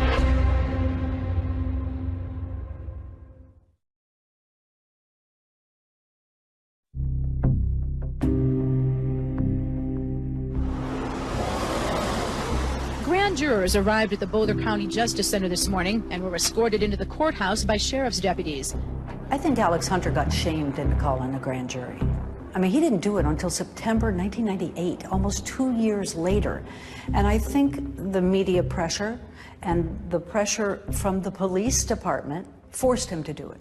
Good morning, counsel. And remember, this is after O.J. Simpson, where most people think the evidence of Simpson's guilt was insurmountable. We, the jury, in the above entitled action, find the defendant, Orenthal James Simpson, not guilty of the crime of murder. And yet, he walked. Alex remembered that. He told me one time, "I don't want to spend 2 years of my life and $5 million of the taxpayers' money and lose in court." Alex Hunter sent a grand jury for 13 months. Are you surprised by anything you've seen? No. Over 13 months, those people heard over 100 witnesses. My name is Jonathan Webb. I was a grand juror on the John Benet Ramsey case. It bothers me that the murder of a little girl like this has gone on unsolved for essentially a quarter century. Members of the Boulder grand jury looked very much like detectives themselves as they finally toured the Ramsey house. From a crime scene perspective, it was very disturbing how she was found. She's on a concrete floor, a garrote around her neck, and she's 6 years old. That's pretty horrible. Webb told us that the grand jury spent most of their time focused on two main issues. First, who wrote that ransom note? We heard from 3 handwriting experts, and even though the handwriting experts couldn't definitively say that she wrote it, they all 3 came to the same conclusion that it could have been Patsy Ramsey. The Ramsey defense team had their own experts who said that the comparison between the writing on the ransom note and Patsy's handwriting was not conclusive. We asked an expert to weigh in on the case. My name is Jennifer Nasso. I am a forensic document examiner. Handwriting is a great piece of evidence to have because you can identify the writer of a piece of writing. Throughout the ransom note, there's potential that the author attempted to disguise their writing. It doesn't look smooth and fluid. It's very, very shaky. So it looks like someone was purposely trying to shake their hand to alter the way that the writing looks. This is an example from the ransom note, where you see that kind of typewritten formation of the letter A. This is also from the ransom note, where you see that regular printed A. There are similarities between the ransom note and Patsy Ramsey's writing. However, the similarities that are seen are very general in nature. They're characteristics that many people execute within their writing. So here is another example. This formation seen in the ransom note is 2 strokes, where there's the stroke downward, the pen is lifted up, and then the bowl is created. Right here, again, from the ransom note, where it starts the formation of the bowl and terminates upward. So down here are examples of Patsy Ramsey's known writing. And you do see some of those formations again. That is significant that we see each of the formations represented, but keep in mind this is one letter from the whole ransom note. Is it possible that Patsy Ramsey wrote the ransom note? Yes. Is it possible someone else wrote the ransom note? Yes. And the grand jury believe that she wrote it. The second focus for this grand jury, according to Jonathan Webb, was the viability of the intruder theory. Smith actually presented his intruder theory to the grand jury. This is the very first photo taken of the train room basement window. The window is wide open. Now, if I was a detective, I'd have said, wow, this is entry. But the grand jury wasn't buying the intruder theory because of those cobwebs in the window. The intruder theory didn't make sense to the grand jury. There is probable cause to charge the suspects with a crime. We were troubled by, to what level of confidence do we need to have to vote to indict? And it's the preponderance of the evidence, which means greater than 50%. And soon after that, we voted to indict. Both Patsy and John are accused of permitting a child to be unreasonably placed in a situation which posed a threat of injury to the child's life or health, which resulted in the death of JonBenet Ramsey. And then in the other one, did unlawfully, knowingly, and feloniously render assistance to a person with intent to hinder the apprehension of the person. These two things together make it clear that the grand jury couldn't point the finger at one or the other, but that they were convinced that it was one of the two of them and that the other one helped. This is 7 News at 5. There is high anticipation in Boulder right now for a Ramsey decision, and we are about to hear an announcement from Boulder DA Alex Hunter. I and my prosecution task force believe we do not have sufficient evidence to warrant the filing of charges against anyone who has been investigated at this time. I was shocked. It's extremely unusual for a grand jury to vote to charge and the DA not charge. And you think it was the right decision? I think it was the right decision. I think no matter what you think about the case, I think that they would never have gotten a conviction. Thank you very much. We've done all this work to try and vet the Ramseys. What work have we done to truly vet other potential suspects in this case? That's why Lou Smith continued investigating even after he resigned from the case. Lou Smith calls me cold, and I said to him, I've been praying for somebody to call and one to listen. Well, I believe a friend of mine killed her.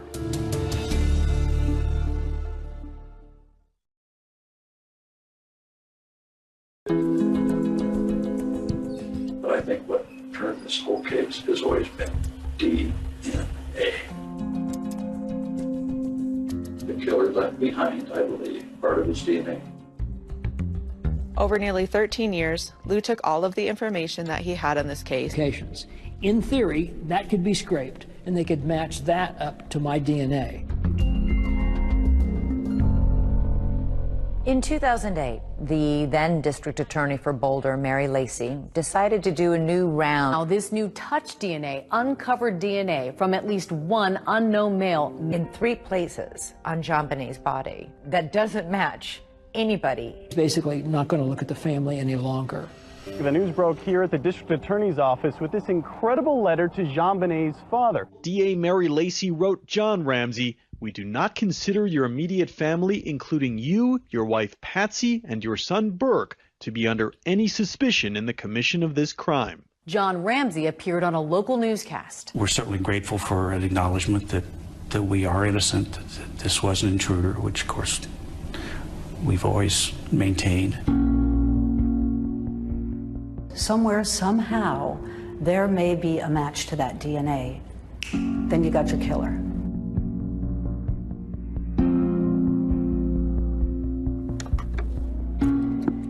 Our killer, JonBenet, how many victims has he had in the past? And how many victims is he going to have in the future? And so this killer could still be murdering even today. Lou Smith spent years organizing and investigating the evidence in the JonBenet Ramsey murder case, but eventually he ran out of time. When he got sick with cancer, he knew that his time was limited. And so during that time, he just talked to others about not letting this case die.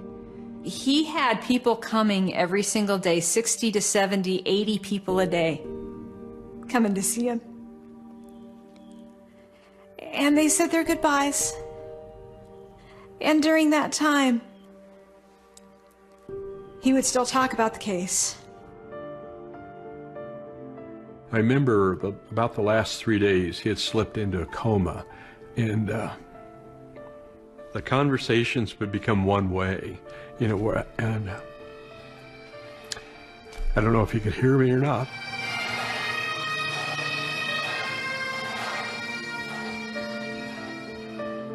It's very much an honor to be here to celebrate Lou Smith's life and to share my thoughts with you. I'm John Ramsey. I had the opportunity to visit Lou a week before he died.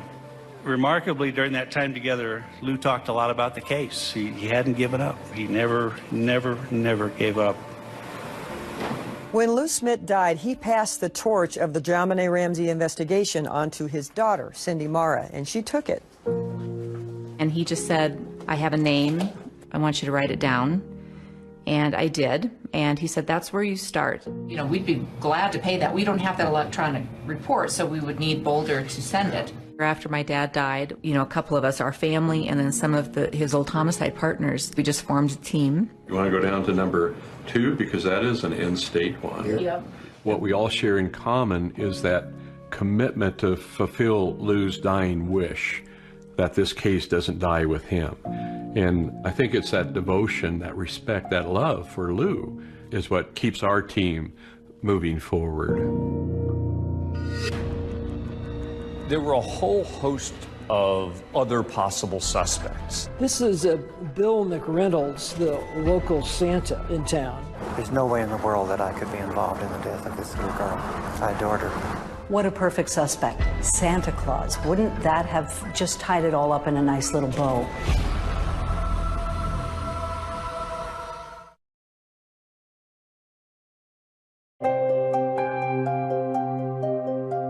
Grandpa stated that if you can't show me a motive, show me evidence of bad character.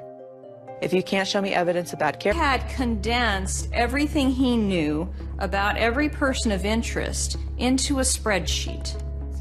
The team that his family created is confident that the killer's name is on that spreadsheet. So what do we know about the person suspected of killing JonBenet Ramsey? The DA says the genetic profile from the DNA belongs to a male. There were a whole host of other possible suspects, ranging from known criminals to friends of the Ramseys. Brad, investigators looked beyond the Ramsey family. In fact, there was some speculation into potential involvement by 2 local men, correct? Correct. Here you have Gary Oliva. He was a homeless man who hung out at a church just a block and a half from the Ramseys' home. And he confessed that he killed JonBenet Ramsey. In fact, he called a friend right after she was killed, crying, sobbing, saying he just killed a little girl. They took a look at him, but eventually eliminated him because there is absolutely no connection between he and the Ramseys. And his DNA, they used that to eliminate him. This is Bill McReynolds, the local Santa in town. I was the Santa Claus for 3 years at their party, and I always liked the Ramsey party, so I called Patsy in particular and said it's time for our party. And apparently JonBenet had made a comment that he, Bill McReynolds, was coming to their house to see JonBenet. I think everybody thought that was a little weird. His list. Michael Helgoth was an interesting character. Lou Smith calls me cold, and I said to him, I've been praying for somebody to call and want to listen. Mike said he wanted to kill himself to get it over with, and that's one thing. And then he said that him and a partner were going to make $50,000 or $60,000 at Christmas. He wanted to crack a human skull. Michael Helgoth. Soon there will be no one on the list but you. He made quite the headline. I love JonBenet. Died accidentally. No. Everyone probably around the world knows John Mark Carr. Her death was an accident. So you were in the basement? Yes. Problem is, he wasn't in Boulder, Colorado. Well, that's a big question. We went through the people of interest, the suspects, and came up with our top 20. Take a look at it and run it through their program. What our team has been doing is focusing on collecting DNA and testing DNA. Do you want to get in touch with them? Who wants to? I think we should make the effort. Do you want to just start like maybe in September? And since Lou has passed away, the team has been able to clear a number of people from that list. However, the work is pretty slow because of the time and expense involved in locating somebody on that sheet and obtaining their DNA and then testing it. We have asked suspects for their DNA, and in other cases we've, I guess, done it the old-fashioned way with surveillance and trickery. We've gotten together and followed people and gotten a discarded cup or some such thing. So the DNA is evolving constantly, so we're in better position today than we've ever been to solve the JonBenet Ramsey case. We are just trying to eliminate people from that list, and we just figure if we keep at it, hopefully we'll finally whittle it down to one person remaining on that list. Lou Smith's family believes that all but one person on that list is innocent. Ramsey. Will the case ever be prosecuted? Is it still just as mysterious? They get in. Why'd they target her? And to some degree, that makes it even more fascinating. There was a person seen going across the lawn of the Ramsey house when I did the murder. Was there a killer trying to get into the house? In September, we met with the Boulder DA's office and PD. And what we presented was a confidential list of our top 20 people of interest and the list of the 8 people of interest that our team had eliminated through DNA analysis. We just don't feel at this point that they are actively investigating this case. The Boulder Police Department says the Ramsey case is an active, ongoing investigation, but they have never publicly commented on the handling of the case. This team is... When we end up being too old to do it, but we're not going to stop investigating. We're just not going to do it. This case boils down to intruder or Ramsey. And if the Ramseys didn't do it, then it's an intruder. And if it's an intruder, the intruder is still out there. The case took its toll on the whole Ramsey family emotionally and financially over the years. John Ramsey would lose his job and spend millions on private investigators, lawyers, and security. There are still people today, John, 22 years later, who believe you or Patsy or Burke had something to do with the murder of JonBenet. I know that. And how could they have believed otherwise? Because that's what they were told. You know, even if we have a conviction, confession, and this person's in prison, there's going to be 5–10% of the population that still thinks we're guilty. My dad certainly suffered a tremendous amount, but I think he's focused on life today and enjoying life with his family and grandkids, and he's remarried. Patsy died from cancer in 2006. She's buried in Marietta, Georgia, next to JonBenet. In my mind, she's still my 6-year-old little girl. That's how I remember her. Every once in a while I'll see a little child from behind, a little blonde-headed ponytail girl, about 6 years old, and that catches me for a second because it looks like JonBenet. The family has not lost the will to fight and the will to find the killer. We work on this daily. There's a group of dedicated volunteers that work on this daily.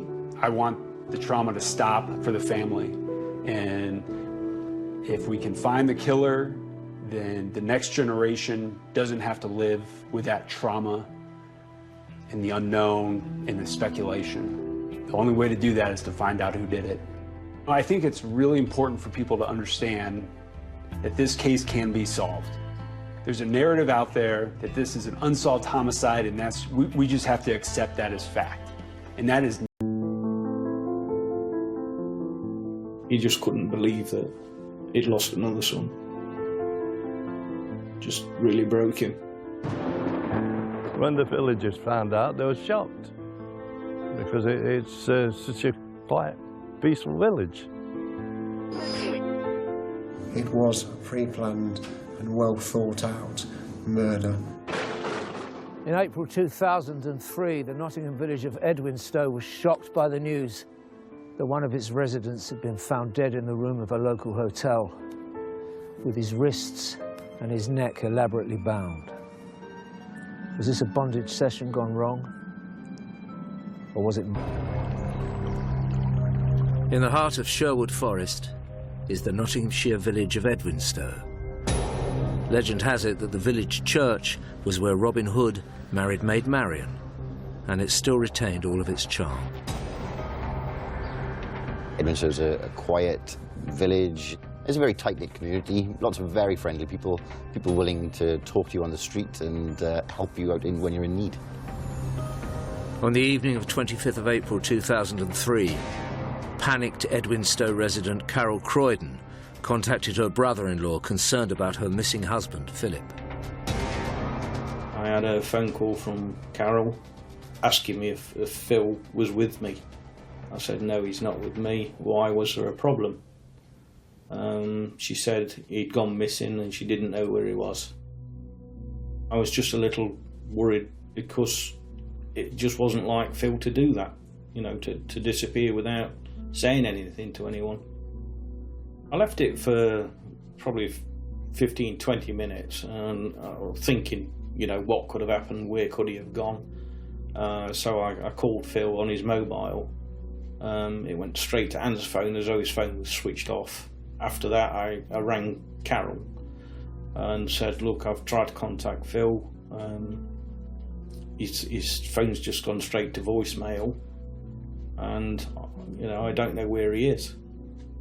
I contacted my sister, I think, then, and told her what was going off, but not to tell my parents because the amount of stress they've suffered in the past with losing 2 other children. So I didn't want to worry them, so we kept it to ourselves that, you know, we couldn't find Phil and no one knew where he was.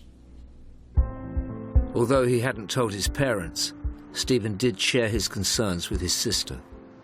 He told me that Phil had gone missing and he'd been missing overnight, but I shouldn't worry about it because he'd spoken to Carol and Carol had said that she thought maybe Phil was suffering from depression.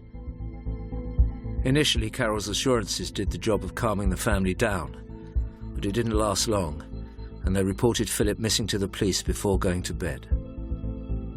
I had a few hours sleep, and then when I woke in the morning, the first thing I did was to ring Carol to see if he'd turned up at home. He wasn't at home, and then I just rang his mobile again, and it went straight to Aunt's phone again. At that point I decided maybe I should go and look for him because if it fell out, he may have gone somewhere and just parked up for the night and spent the night in his car. I came and parked down here on the Saturday morning about 8:30 because this is the area where myself and my brother used to fish all the time. I went over to the nature reserve area first, which is one of the popular fishing spots where we used to go. Couldn't see anything. Then went down to the church over there, nothing down there. I then drove across the bridge and down towards the river, searching all the lakes, but I couldn't see anything. By now, Stephen's brother Philip had been missing for over 10 hours. At that point I was very worried because him not responding to any calls, not letting anyone know where he was, totally out of character for Phil. Normally, you know, he's very family loving and he wouldn't put us through any, especially my mum and dad, he wouldn't put us through that sort of stress. So at that point I feared there was something worse. I'd just got flashes of my mum and dad running through my mind, thinking, you know, how they're going to cope, losing another brother, another son.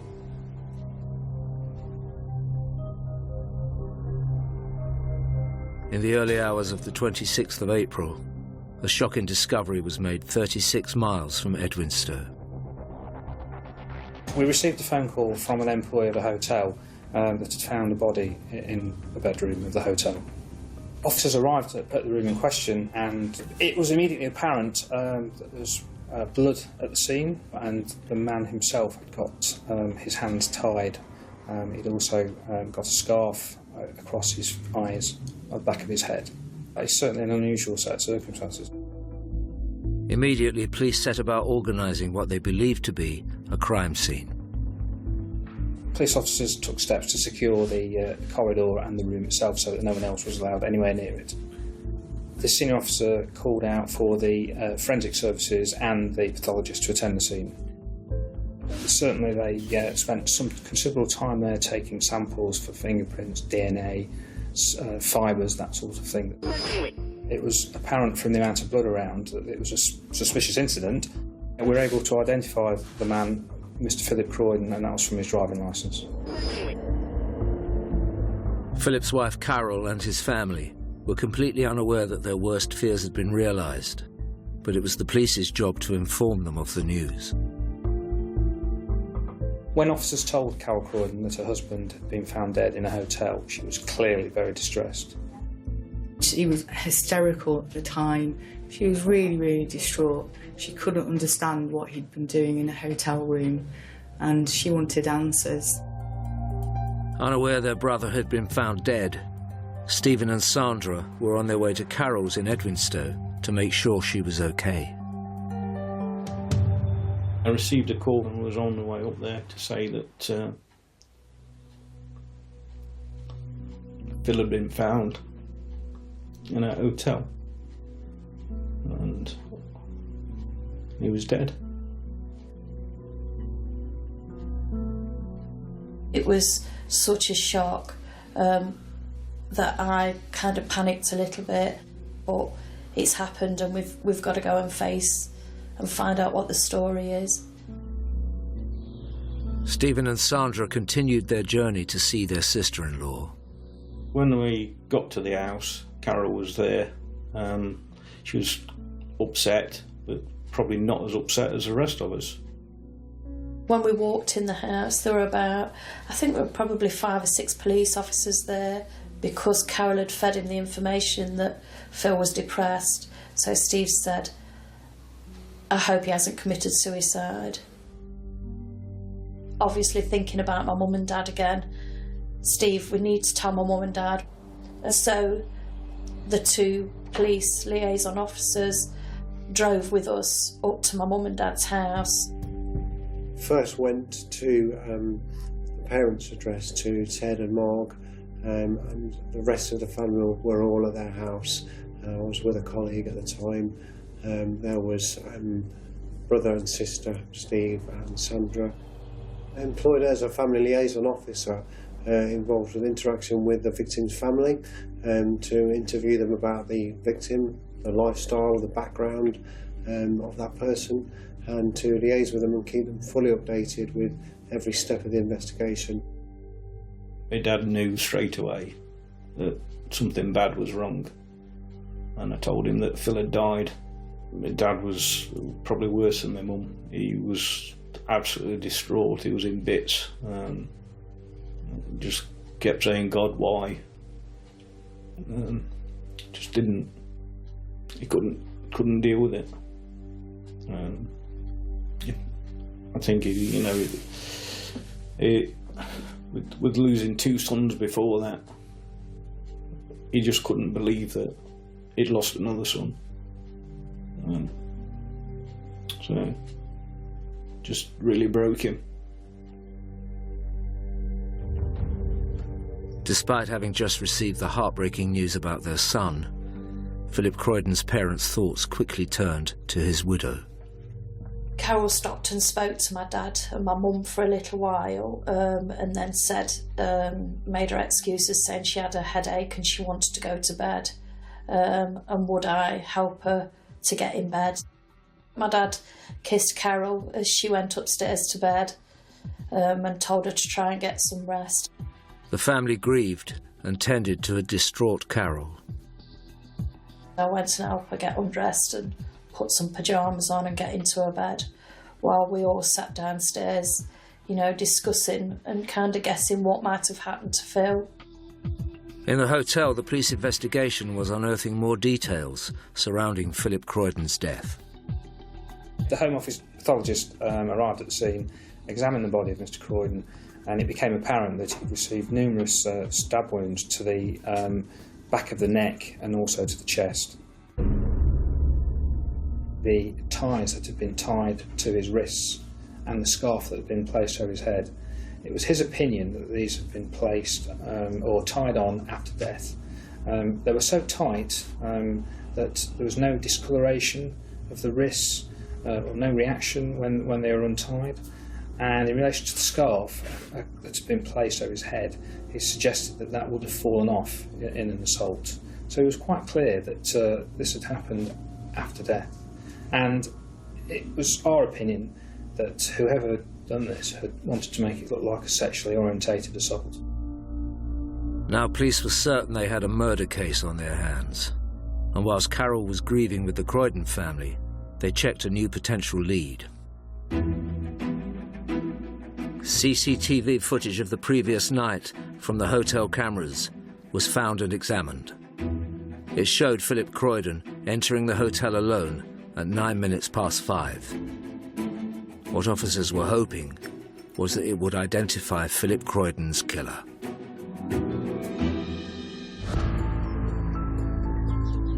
The police were one day into investigating the death of Philip Croydon from the Nottinghamshire village of Edwinstowe. He'd been found in a local hotel room with multiple stab wounds and his hands and neck bound. Philip's wife Carol had reported him missing on the night of the killing. Police had already concluded this wasn't a sex game gone wrong, but murder, and they hoped the hotel's CCTV footage would help with their inquiries. As two detectives viewed CCTV footage from the hotel. Armed with the details of all the Croydon family vehicles, 20 minutes after Philip had checked in, police made a surprising discovery.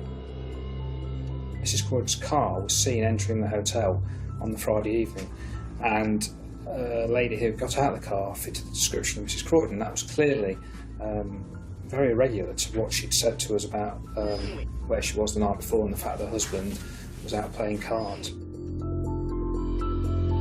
Then officers saw Carol leaving in different clothes 40 minutes later.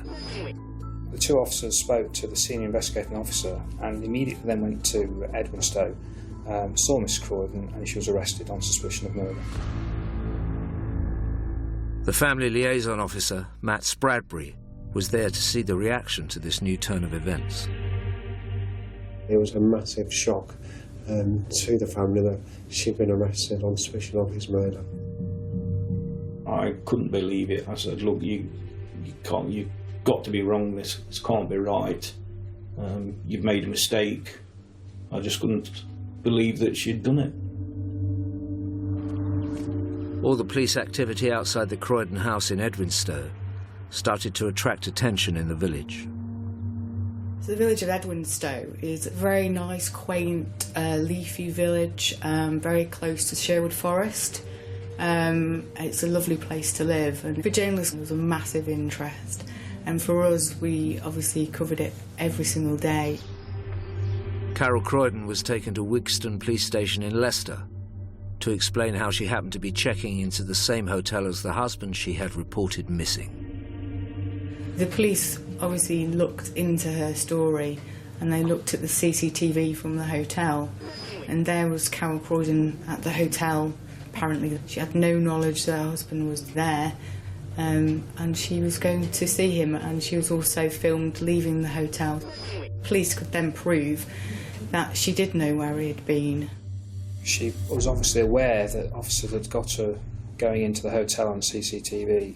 She told police officers that she'd gone there to meet her husband to engage in a swingers session with another couple who were called Brian and Linda. Whilst Carol was being interviewed in custody, the family wanted as many updates as possible and were waiting eagerly to find out whether there were going to be any charges against her. I had contact with Philip's brother Stephen in the main, and he was adamant that I made a personal visit to them to keep them updated no matter what time it was. Carol Croydon said that she left the hotel room, she left Brian and Linda in the hotel room with her husband, and that she'd lost her nerve and gone.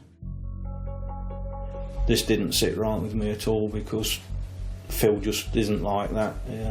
Never would have even entered his mind to do anything like that. Phil was very quiet and very shy, and certainly that was totally out of character. So then that made me think, what has she done? The police went on the hunt for Brian and Linda, the swingers from room 328. Whilst Mrs. Croydon was being interviewed, officers were checking the CCTV footage of the hotel. There was no evidence whatsoever of anyone else going into the room where Mr. Croydon was found. So it soon became very apparent to officers on the investigation that Mrs. Croydon was telling us a lie. Whilst the family tried to come to terms with events, and after the police had failed to find Brian and Linda on the hotel CCTV, they expanded their investigation to Carol's house in Edwinstowe. Mrs. Croydon was in custody. There's a lot of actions that are going on behind the scene. We have a lot of detectives who are working on this case. 3 days after Philip's death, the police made a discovery. Officers carried out a forensic search of her home address and found in a dustbin a carrier bag which contained blood marks, which subsequently, upon testing, turned out to be the blood of Mr. Croydon.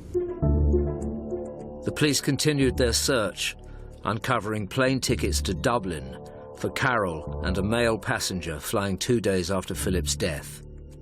With this new evidence, they questioned Carol again.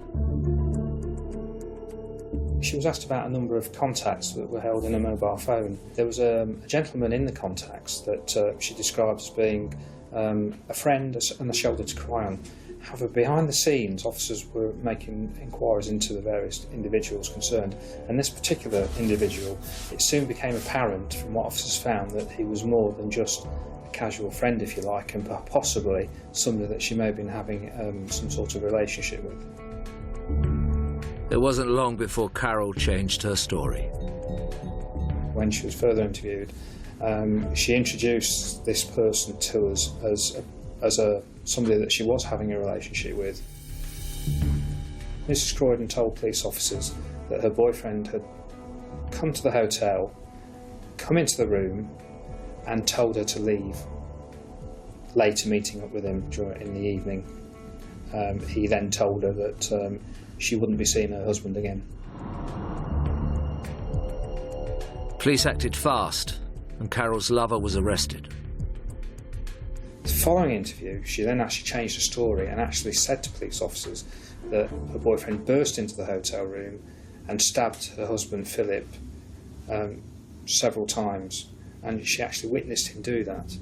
So we've got a change, if you like, of the two interviews, from actually letting him in and asking him to leave to, secondly, from actually watching him do it.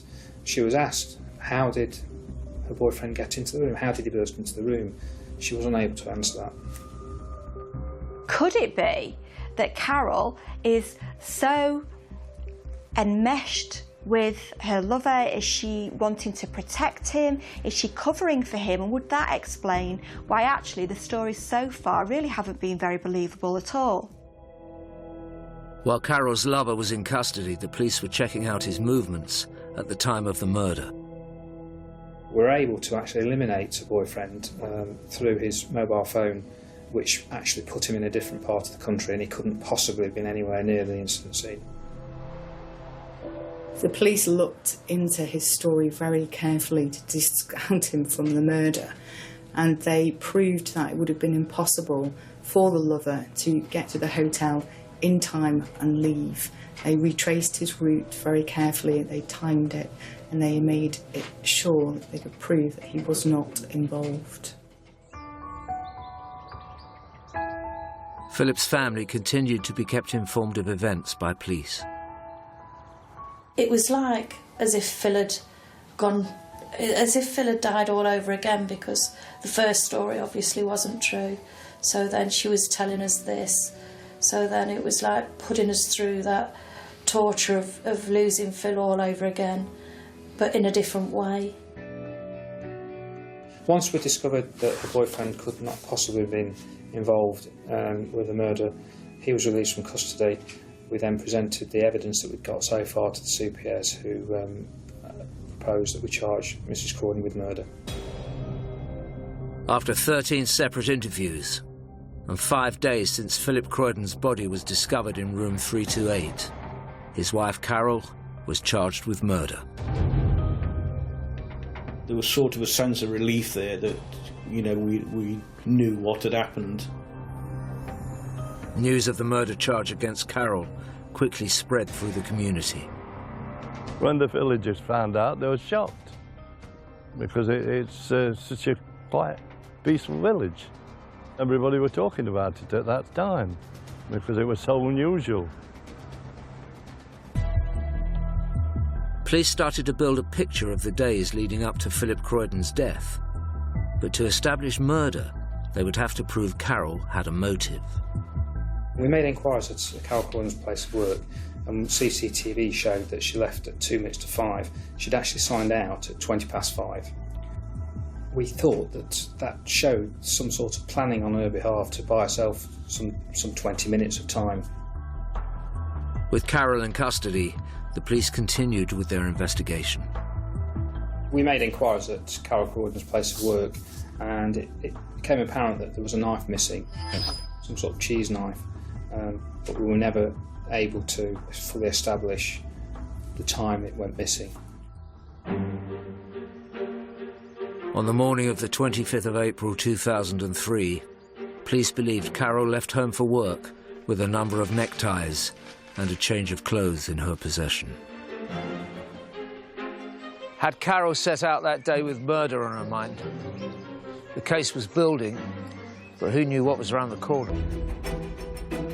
In Nottinghamshire, police were dealing with a murder investigation that was continually changing direction, but they were determined to find the truth. 5 days after Philip Croydon had been found stabbed in a hotel room near the village of Edwinstowe, his wife Carol had been charged with his murder. She'd already changed her story on 3 occasions, wasting police time and resources, but there was more to come. Whilst Carol was on remand awaiting trial, yet another version of events emerged. She now said Philip had asked her to tie him up. As a child, she'd been sexually abused by various people. She said that she'd had flashbacks to her childhood, which caused her to inflict the stab wounds to her husband, which subsequently killed Mr. Croydon. At this stage, it's quite clear that Carol has committed the killing, so really the only other option for her is to try and get a reduced sentence by saying that it was diminished responsibility. Carol blamed flashbacks to her childhood, and that had sent her into a blind rage, and she couldn't remember doing anything, but just found herself standing over Phil's body, and Phil was dead. I've worked with a lot of patients who have flashback phenomenon, and they are very strong, vivid memories. What tends to happen though is that people go back to how they felt whilst that memory was formed. So what I would expect was for Carol to have felt small, helpless, immobilised with fear. With Carol now claiming she hadn't committed murder, it was the police's job to prove it was premeditated. So they looked into Carol and Philip's life together in the search for a motive. Carol's past was always kind of kept a bit of a, not a secret, but she never wanted to discuss it. And if you asked her questions about her past, which you could tell made her feel uncomfortable, she would move on to another subject. Philip Croydon and Carol got married on the 17th of June 2000 at St Peter's Church in the Derby suburb of Chellaston. Her first impressions were good. I mean, Phil's obviously clearly madly in love with her, even though he'd not known her for very long. Carol was seemed very friendly, but she was a little bit secretive about her past and her family. We knew she'd been adopted, she told us that much, but that was about all she did tell us. Philip's father told me during my interview with him that he didn't know very much about Carol's background or much about her, and he potentially wasn't too trusting with her. Phil kind of changed a little bit. I got the feeling that she was feeding him, this is what you should do, this is what you should say. Police discovered that Philip went out of his way to try and give Carol everything she desired. She was very materialistic. Everything with Carol was all about money and how people might perceive her, you know, down to the car that she had, the pedigree cats that she had. Everything was all about how it looked to other people. This was also noted by Family Liaison Officer Matt Spradbury. They both had, at the time, brand new Toyota sports vehicles. The home address was beautifully furnished and a very nice big house. It's quite clear that Carol liked to have nice clothes as well from some of the search work we did, and liked to have nice things in her life. The investigation continued, and officers uncovered that Carol's lavish lifestyle with Philip was in stark contrast to her upbringing. There's no doubt that Carol had not come from ideal circumstances. That leads me to think that maybe she'd inherited some sort of predisposition towards antisocial behaviour. Or at the very least, maybe her early experiences in those first 2 years of when she was still with her mother and her father were so damaging that it affected her ability to form close, meaningful attachments to people in her life, and particularly men in her life. Philip's family may have been unaware of Carol's background, but they were now under no illusions that she had killed Philip. The police had just drip-fed us the information as time had gone on, and each time she'd changed the story. I think it wasn't a shock what she'd done, because we knew a different person to the person that she was portraying. When the pathology report came back, it didn't seem to point to a vulnerable woman who was protecting herself as she was claiming. Carol entered room 328, where her husband was waiting. She performed a sex act on her husband, and then she got a 4-inch cheese knife out of her bag and began to stab him. On examination of Mr. Croydon found that he'd been stabbed 22 occasions, 2 to the chest, 20 to the neck area. Philip Croydon bled to death. He had superficial cuts to his left hand that implied that he'd tried to grasp the blade as it was plunged into him, and that he'd possibly been trying to fight back, save his life. The attack was very frenzied, but then it had to be in order to get Philip dead quickly so that he couldn't overpower her, maybe use the knife against her in self-defence. So she had to be committed to a very, very brutal and sudden attack, and she was. She severed his spinal cord with one blow, so she wasn't taking any chances. This horrific attack on Philip had been carried out with a cheese knife that fitted the description of one that had gone missing from Carol's workplace a few weeks before. Here we've got a direct link between Carol and the murder weapon. Now, I can imagine why somebody planning a night of romps with a husband might pack neckties and scarves, but pack a cheese knife? That's something that's a bit more difficult to explain. With Carol's stories not adding up, ascertaining what was fact and what was fiction in Carol Croydon's life wasn't proving to be simple for police. Carol Croydon was accused of murdering her husband Philip and leaving him tied up in a Nottinghamshire hotel room, trying to make it look like a bondage session gone wrong. Having already changed her story numerous times, Carol was now claiming diminished responsibility due to a life of abuse. Police were still busy trying to prove a motive, and thus murder. There just seemed to be no motive whatsoever for killing her husband, except that she stood to inherit the £300,000 family home in Edwinstowe and an insurance policy. Police carried on with their investigations and went through the hotel bookings on the night of the killing. A neighbouring couple who were in the next room to Mr. Croydon reported hearing noises at the relevant time of the incident and a voice saying, "Don't, don't." Officers continued trying to prove that Carol's motive was financial. Looking into her and Philip's relationship was key to their case. He met Carol at work. Carol went there as an accountant, and after a short period of time they developed problems with the company. Carol was fired from her position. Phil was that much in love with her. He felt that he had to give his notice in as well, so they both went at the same time. Detectives soon discovered a side to Carol that she'd kept hidden from everyone, including her besotted husband. She'd made a lot of false statements, if you like. She'd got a false driving licence in terms of her date of birth. Her birth certificate had been falsified, again with the date of birth. Her passport, even a national insurance number. She'd made herself appear 4 years younger than what she actually was. She was also, it was found that she'd applied for an accountancy course and falsified her qualifications.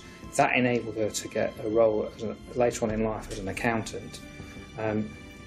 Clearly, there's a lot of things going on in the background here that just didn't add up with Mrs. Croydon. What police were discovering was that Carol Croydon's whole life was nothing more than a tangled web of lies. What they needed to do was prove that her claim of diminished responsibility was just another one. Carol said that she'd been abused, sexually abused, physically abused throughout her life and by various different men. It might provide some sort of reason for why she's so willing to really take advantage of any of the men in her life and why she was angry towards her partner to the extent that actually divorcing him wasn't enough. She wanted to kill him. After an investigation lasting more than 6 months, the police believed they had enough evidence to convict Carol of murder. But it would all be meaningless if her defence could prove diminished responsibility. On January the 28th, 2004, the case against Carol Croydon went to Nottingham Crown Court. She was brought into court, sat in the dock, very calmly. As all the charges were read out to the jury. There was one charge, obviously, was murder. I just remember her being very, very calm and cool in the circumstances. She was facing a murder charge. The prosecution presented their case, witnesses came and gave their evidence. The defence went down the line of provocation. Mrs. Croydon was suggesting that her childhood she'd suffered sexual abuse by a number of people and that she'd suffered provocation into murdering her husband. The whole of Philip's family were in court from the first day. Carol didn't show any emotion. When she stood there, there was just a look of fear, but not any emotion showing at all. It was just like shock that she'd been caught. The extent of Carol's colossal amount of lying was laid out in every detail for the jury. There's only one witness to the crime, obviously, which was Carol Croydon, and she didn't give evidence about that, so the jury were reliant on the explanations that she gave to the police at the time, and there were varying explanations as to what happened and what her involvement was that changed. And that was probably one of the most interesting parts of the case, about how she had told lie after lie to the point where she couldn't remember what happened. To be a good liar, you have to construct a very plausible lie, and then you have to stick to it really quite rigidly. And this is where she comes unstuck, because Carol has to have points for flair and imagination, but when it comes to consistency and believability, she really does fall down. She's too much of a fantasist. The jury then heard Carol's final version of events. Mrs. Croydon had admitted that she'd stabbed her husband many, many times, but she'd had a blackout, and that when she came to, she was just standing over his body and couldn't actually recall the actual incident itself. This was viewed by a psychiatrist in court as being very unusual in the circumstances. He said it was possible, but he doubted it. She's fitted each account to try and deceive, and hopefully she was hoping to get away with convincing people, but obviously when she's presented with the truth, she has to change her story. The prosecution introduced the evidence from the crime scene, starting with the pathology report. The pathologist in court found the neckties around his wrists had not been soaked in blood, which implied that it had been tied around his wrists after he'd been attacked. What the chambermaid saw would have appeared to a layperson as a sexual misadventure, a sexually motivated offence. But actually, it doesn't take too close an inspection to work out that it's not all as it seems. And when a crime scene has been cleverly constructed to look like something it isn't, there's a reason for that. Somebody wants to distance themselves. So if somebody wants to distance themselves from a murder, the chances are that they're actually very, very close. And you can't be more close to this murder than a husband and a wife. Sitting in court, Carol's web of lies were harrowing for Philip's loved ones. We all went every day for nearly 3 weeks. Some days it was difficult. You know, you didn't want to get in the car, you didn't want to go and listen to the information that you knew you were going to have to sit through again, and kind of see my mum and dad's faces and how everybody felt, and it was very upsetting and very draining, and obviously something that took the family years and years to get over, and I really don't think my dad ever got over it. Towards the end of the trial, the prosecution called in a psychologist to talk about Carol's alleged state of mind at the time of the killing. Carol says that she was very, very depressed. She was depressed as a result of problems in her marriage, and she was depressed as a result of trauma in her history.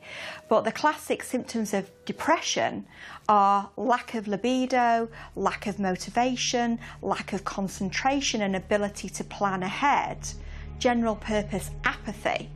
Now that's actually the antithesis of what we're seeing with Carol, because this is somebody who was able to plan and execute a murder and also maintain several affairs. What the jury was told by the expert witness was to be key in the case against Carol Croydon. He's concluded that Mrs. Croydon couldn't have been suffering from any mental disability or depression at the time of the killing. With that, Carol Croydon's defence of diminished responsibility collapsed. It was the moment Philip's family had been waiting for. At this point during the trial, they were now beginning to think, you know, she's responsible for this, and they just wanted justice to be done. After almost a 3-week trial, a jury of 7 women and 5 men retired to consider Carol Croydon's various accounts of the events on the evening of the 25th of April 2003. After just 3 hours, they'd reached a verdict. On February the 12th, 2004, Carol Croydon was convicted of the murder of her husband at Nottingham Crown Court. She broke down uncontrollably in the dock when the jury came back with the verdict. She clutched a tissue to her head. I think when the judge found her guilty, I'm sure I screamed. It was panic. I was thankful that she'd been found guilty, but at the same time, you know, still kind of just thinking about Phil and what, you know, we were never going to see him again. On convicting Mrs. Croydon, the judge said in his summing up that he was quite satisfied that she'd committed a sex act on him, got him at his weakest point, and it was at that point that she murdered him. The judge sentenced Carol to life imprisonment, set a minimum term of 16 years. He told her that she was a cold-hearted, cold-blooded killer who tried to blame others for being responsible for her husband's murder. This Carol Croydon case wasn't a sudden loss of self-control during an argument. It was a pre-planned and well thought out murder. All along, Carol's allegations of abuse had just been more lies. Philip's family struggled to see the 16-year sentence as justice. The sentence can never be long enough for anyone to do something like that, to take another life deliberately and never show any remorse, which she hasn't. She's never ever admitted to it, never shown any remorse, never apologised. And to do something like that, my opinion is people who are 100% guilty, there's no doubt whatsoever, they should stay in prison the rest of their life. When she was found guilty, she sat in the dock and she sobbed, presumably for the fact that she wouldn't be able to live the great life that she'd led in the past, not for the fact of she'd taken our brother away from us, and she killed him in such a horrible way that would be emblazoned on all our minds forever. After the verdict, Philip's dad, Ted Croydon, read a statement in which he said, "I curse this woman every day I wake. I call on God that she cannot sleep, that she knows no peace of mind, that her food is harsh in her mouth and without taste, that her thirst cannot be quenched, that she sees no sun or the beauty of nature, that she hears no bird song." He added, "That woman is the devil incarnate, nothing but an evil witch." I absolutely hate her, as much as I did the day that she did it. I hate her just as much, not just for what she did to Phil, but what she's put my family through. It's unforgivable. My father was never the same. It ruined his life, it changed him completely. He was a broken man. He died a broken man. I'll never ever forgive her for that. Because Carol Croydon refused to take the stand, no one will ever know for certain what happened in room 328 on the 25th of April 2003. But perhaps the most surprising aspect of the whole case is that Carol's lover left his wife and at time of sentencing still wanted a future with her, despite the fact that she named him as the killer, hoping to evade justice.